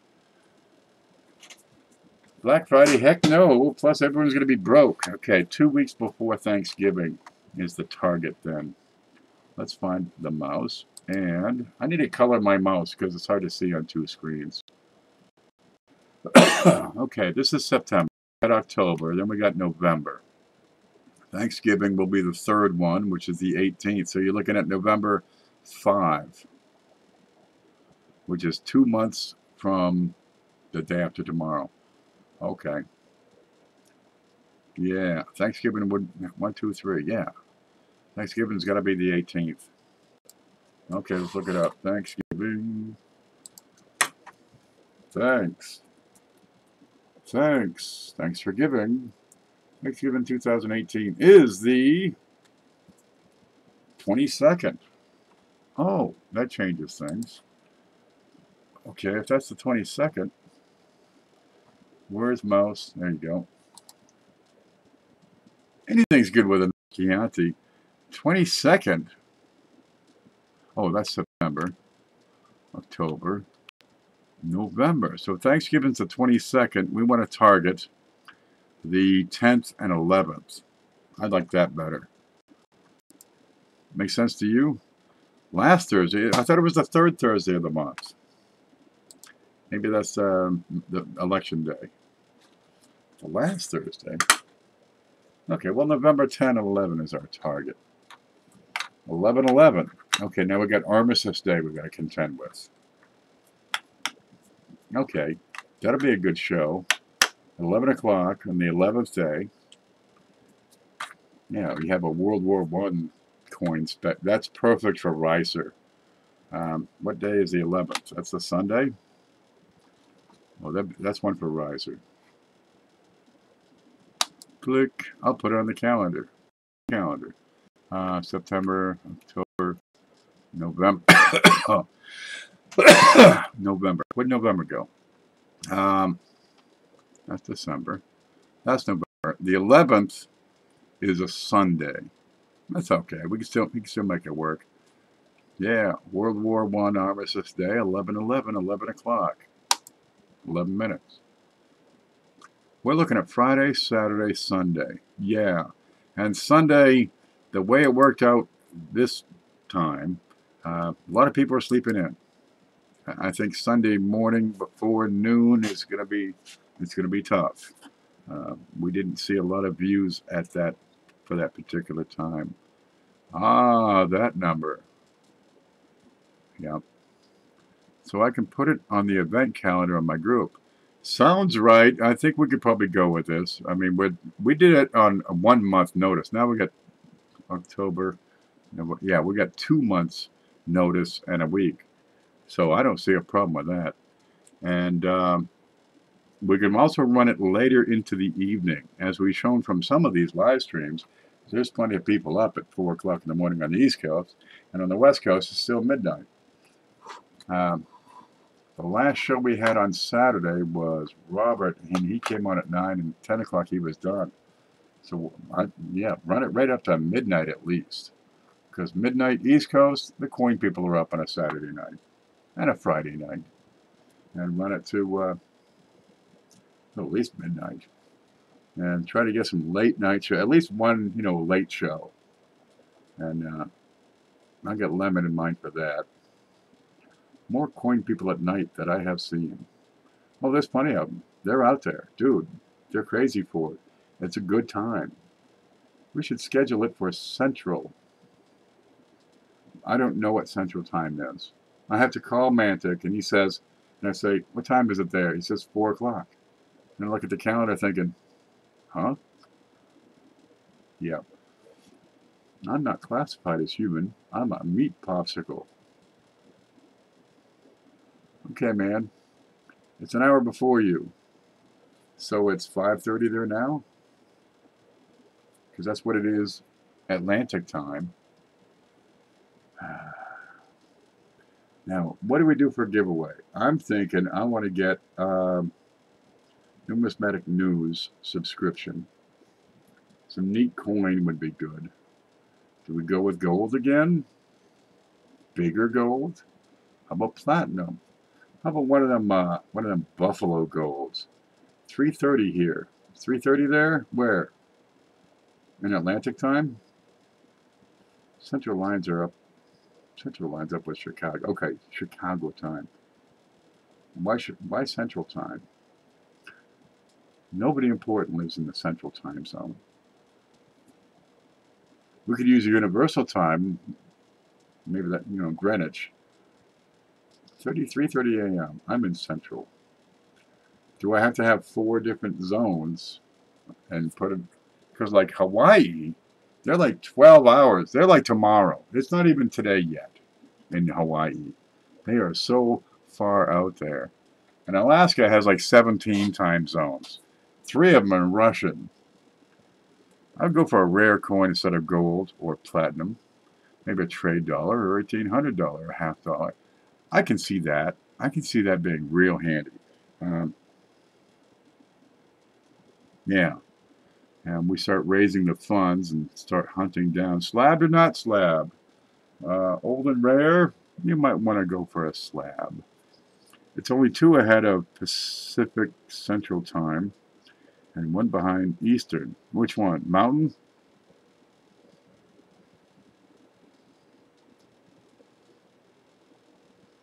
Yep, there it is. 000 Zulu. Which one's Zulu time? Central Time. Central Time is Zulu time? I can't keep up. I'm getting tired. It's 4:30 in the morning here. I could put columns in, so that'll help explain what time it is. Or just have one at the top. For Central Time, add an hour. For Pacific Time, add 3 hours. Or whatever you do with it. We'll have a math section. Put in some new math. It doesn't have to be top grade. Maybe a VF or XF. Make everyone happy. I want to start steering people towards higher grade, greater excellence. The coins that are going to hold their value for the longest. Precious metals help out, but it's the freaking, the Proof 69s, the MS 70s, the top. Yeah, we're still working with a budget of probably a couple $100, but I think we can get something here. Let me just pull up some figures. What, you want silver? Copper? Ooh. I bid on an 1868 Proof 3-center not too long ago. I didn't get it, but I think they're affordable. Of course, now you're talking a $600 coin. That might be a little out of the range. Let's see. A super high-grade Morgan would be interesting. Let me pull up Numis. See, let's come up with something neat. Oh, Flying Eagle Cent, a really slick one. Gold, we got dollars. Seated halves. Proof Liberty seated halves. Bust quarters. I think quarters are out. Cents or dollars. Maybe halves, but I'm thinking cents or dollars. A trade dollar, huh?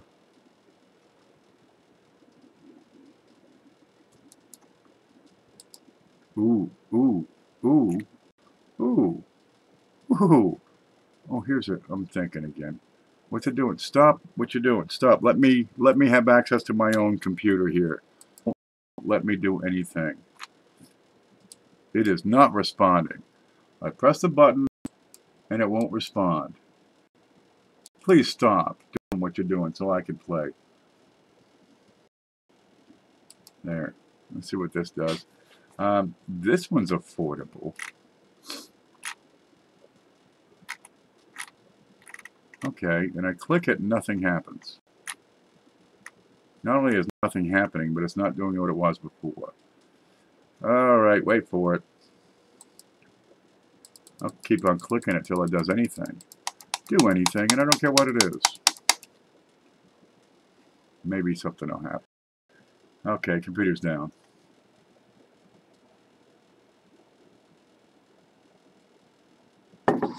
Oh, wow. Yeah. Yep. Okay, take it down a notch.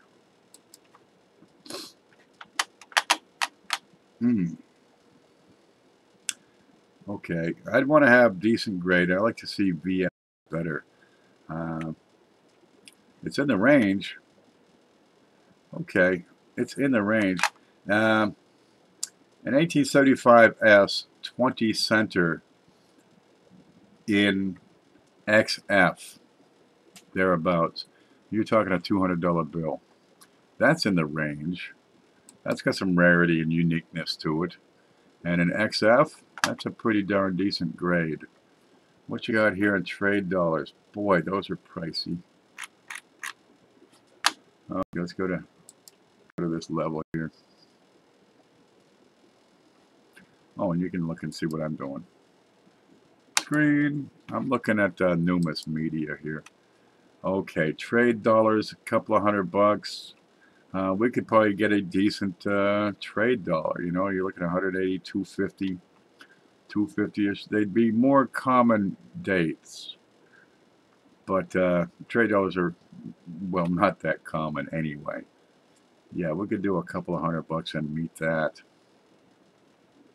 on a lot of these dates. VF, XF, that could be done. That's in the range. I'm going to kill these. It is slowing down this stream.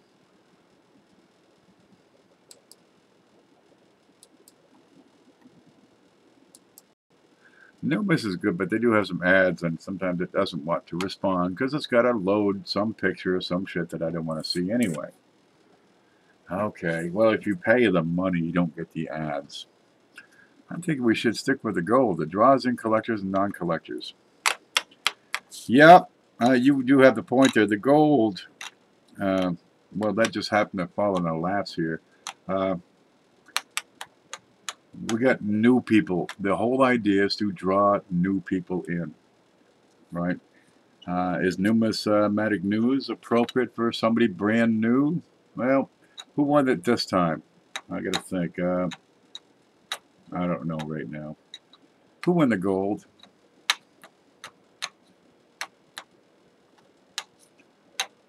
Oh, rookie? Silver rookie? Silver or gold would be good because we got new people and we want to say, hey, here it is, something you've heard of perhaps, and it's got some cash value to it. 20 center, they probably haven't heard of that. That's kind of an advanced step up. Ooh, we put together this package. It had the silver round, had the gold, had the copper round.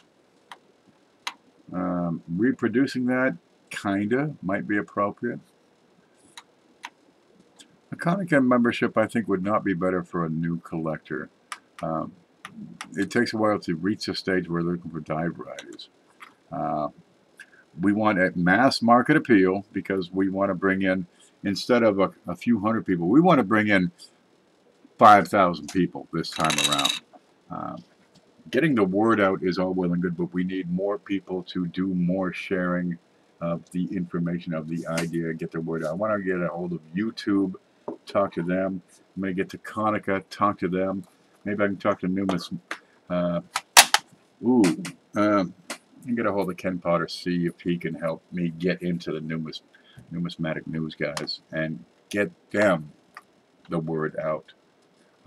Boy, that would be slick. There's 150,000 people we reach tomorrow. Yeah, it's time to kick it up and really step, into the promotion to get the people to come. Gold is good. Everybody knows what gold is. They don't know that we have gold coins, but I think they know what gold is. How about CFA? CFA was in there. I missed his show. I had to go out and fix a flat tire and a battery for somebody. We can add a numismatic value coin. You're right, it doesn't have to be a high value. Those bust halves are pretty slick. You know. We'll get a piece of gold, piece of silver, an old bust half, or how about a drape bust cent? Those are pretty. The drape busts are pretty slick. Something with some decent enough detail that they can see it, like at least fine on a drape bust. Did you see what I said about adding the coin rolling channels? Not right off. Let me scroll up here. I think we had it right this last time, so why fix what isn't broken? Just have more diversity in channels. I think we should stick with the gold it draws. I'm lagging. Paul, a silver rookie. Silver rookie one.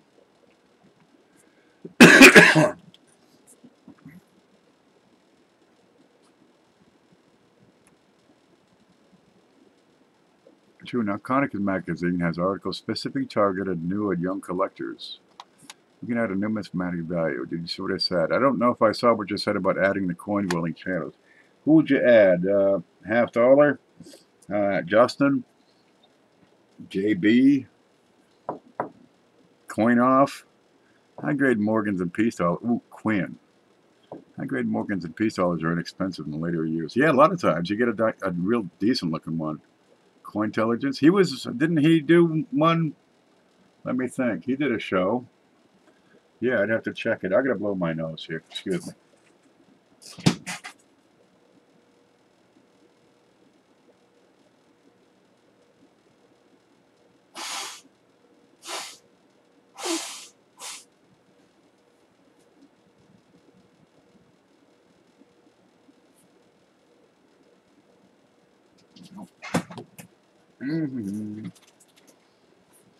Wouldn't it be great if I could get him to do it? We get him and that Kevin fella. He's back from vacation. He was gone the whole darn time we had that, from start to finish. Okay, Quinn. Let's get him. The kids like him. The chicks dig him. Yeah. Community's coming together. Yep, we'll have to get some coins and, send in coins. That worked. I've got a couple of copper rounds I'm sure I could come up with for that. Ooh.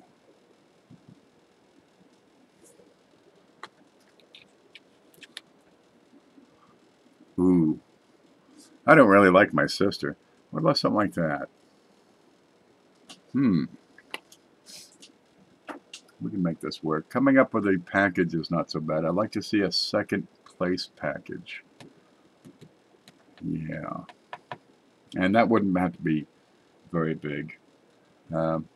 Magazine subscription. That'd be slick. We need to try to get Dustin. Dustin has got a lot going on with that shop of his. I'd love to get Dustin. Dustin, get in here. Come on. We'll get him. And he'll bring his massive audience with him.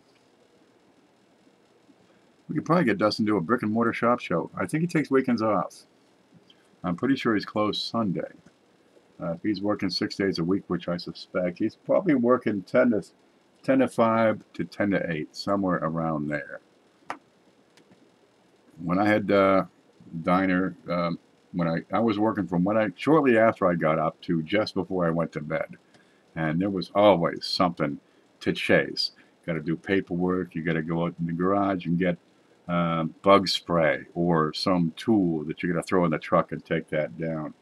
And you got to get going so you can stop at the store before you get there so you can pick up, I don't know, the hazelnut creamer that this one guy wants. Right? Or you're out of Spam, whatever it is. I think we can probably get Dustin in there. Yep. And if we had him, that would bring a lot of people over to this realm. The community realm, where you get there and talk all night long. Yep. Quinn is good. My paper's gone. I moved my paper because of this. Come on. I can't get to this paper. Wow. All right. Okay, date 11/10 to 11/11, or 11/9 to 11/12.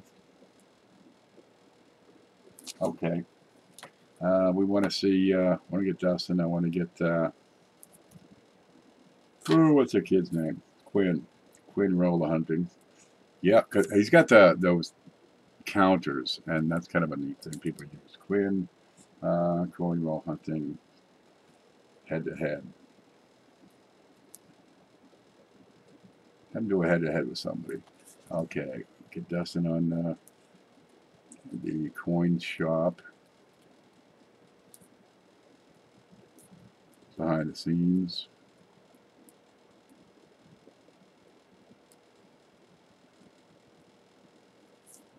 Ken Potter doesn't do videos. What if we did, how about Dustin with a Ken Potter interview? That'd be just as good.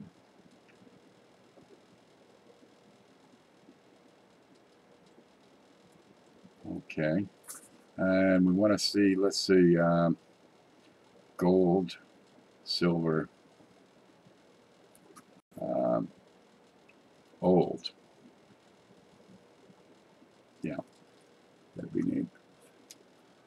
We could probably get Dustin to a brick and mortar shop show. I bet he would do a tape video.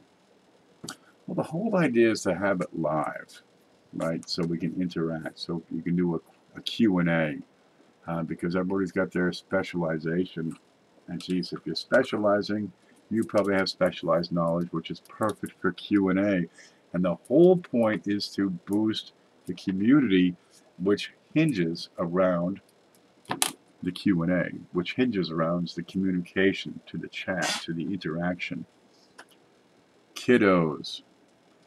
TCBR. She have the experience to do one? What's that kid? Numus Nick. There's he doesn't do live. There's another youngster. I don't know. TCBR logs. What's that other youngster? I saw one. It's late. Youngin. I'll write down Youngin. Young. She's awesome. I stopped in for a bit earlier. Did she find her barber hat dime she was looking for? She's looking for something. Dime. Okay. Gold, silver, old. Date 10 to 11, 9 to 12. Easy on the Sunday mornings.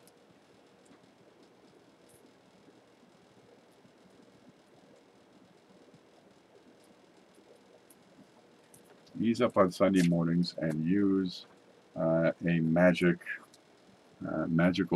mystical time reference. Logan mentioned he was interested.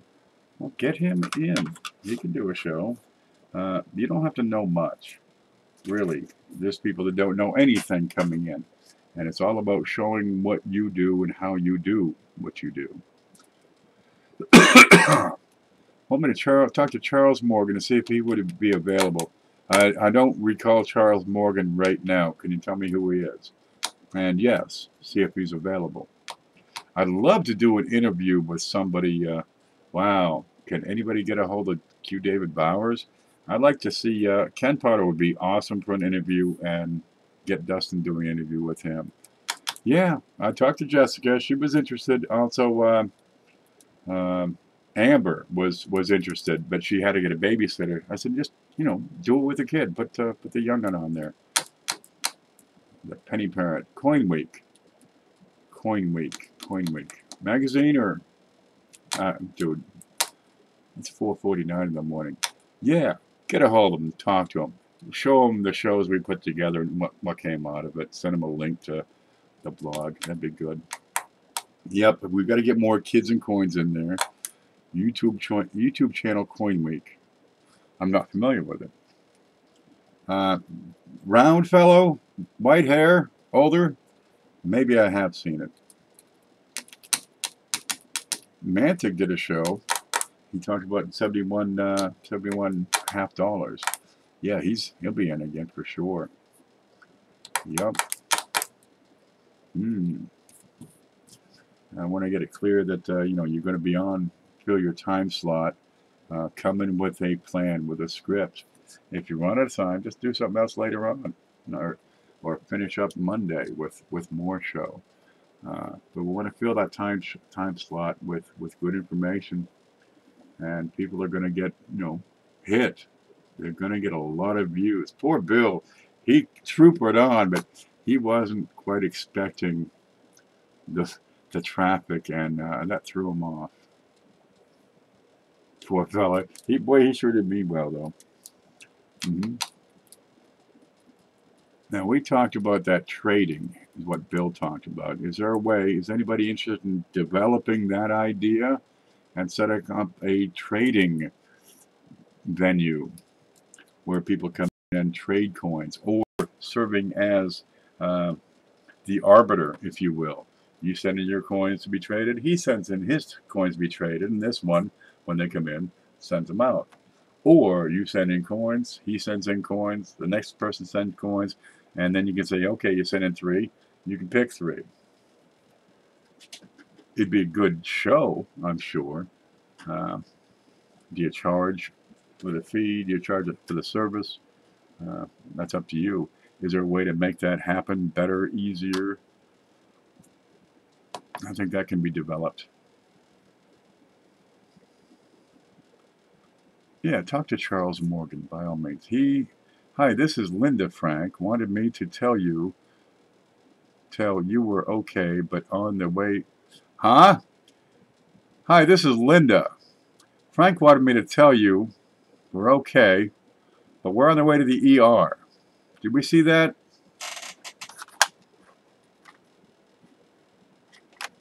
Okay, Frank's in trouble, I guess. Frank, you stay tough.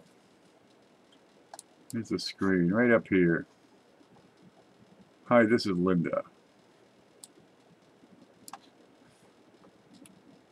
What? Did you read it? Just scroll up a little bit. I'm scrolling up right now. I can't find it. I can't find it. I can't find it. That's Linda talking for Frank. I've lost it. Yep. Okay. We're going to have to pray for Frank. Frank's our age, a little older. Okay, here it is. Hi, this is Linda. Frank wanted me to tell you we're okay, but on the way to the ER. Okay, this could be anything. You can't read anything more into it than this simple. I've gone to the ER with an ulcer, okay? Doesn't mean it's life-threatening. Yeah, he was just here. Doesn't take long. No, he usually does audio only. What? Oh, crap. What happened to Frank? Yep, keep us posted on Frank, okay, Linda? You know, we talk to him every single day. Keep us posted. And let us know as soon as you know anything. Because we could be at ease, too. That'd be nice. Okay. Give them a chance to catch up on what they're doing. Home. There it is. Oh, God.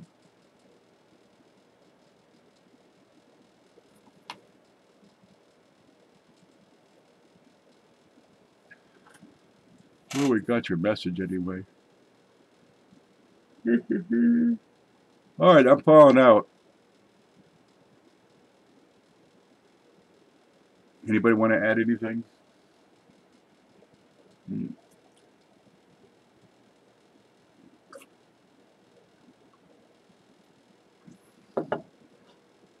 Earlier he said he was high, but not intentionally.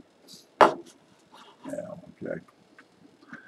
So sometimes the concoctions they can mix with, you know, you change your diet, you try something new, something different. It's just a regular food, but it can interact funny with some prescription drugs. Not necessarily the food, maybe it's the additives or preservatives, or maybe pesticides that's on that food. I don't know, man. It's all conjecture. But if you change his medication or change the dosage, it can affect him too. I don't know. I don't have any information as to what's going on. We just, you know, hope you're doing okay, Frank. Give us a yell when you can. Okay. Look, I'm falling out. It's time for me to take it easy and probably hit the sack because I got to get up and I got a lot of work to do here. Good night, all. Have to be at work in 5 hours. We'll definitely be back. Yeah, this is just casual banter. We get into some serious shows. You'll want to catch that. You should check out Coin Week. He does weekly interviews with people high up in the numismatic world, travels to major coin shows. I think I may have seen that. Good night, all. I'll put some thought into the trading thing. It would be a time sucker to be a middle. It would. You would need to, because, geez, it's going to be a lot of shipping. You'd have to take a fee to cover the shipping. But is it worth the fee to know that, you know, both items are in place at the same time and they go out at the same time? Okay, I'm done. Bye, all. Good night, everyone. Sleep well, y'all. Have a good night, all. Yeah. Okay. Thanks, Paula. Thanks, CJ. Thanks, everybody else. Good luck, Frank. Keep us posted. I'm going to take off.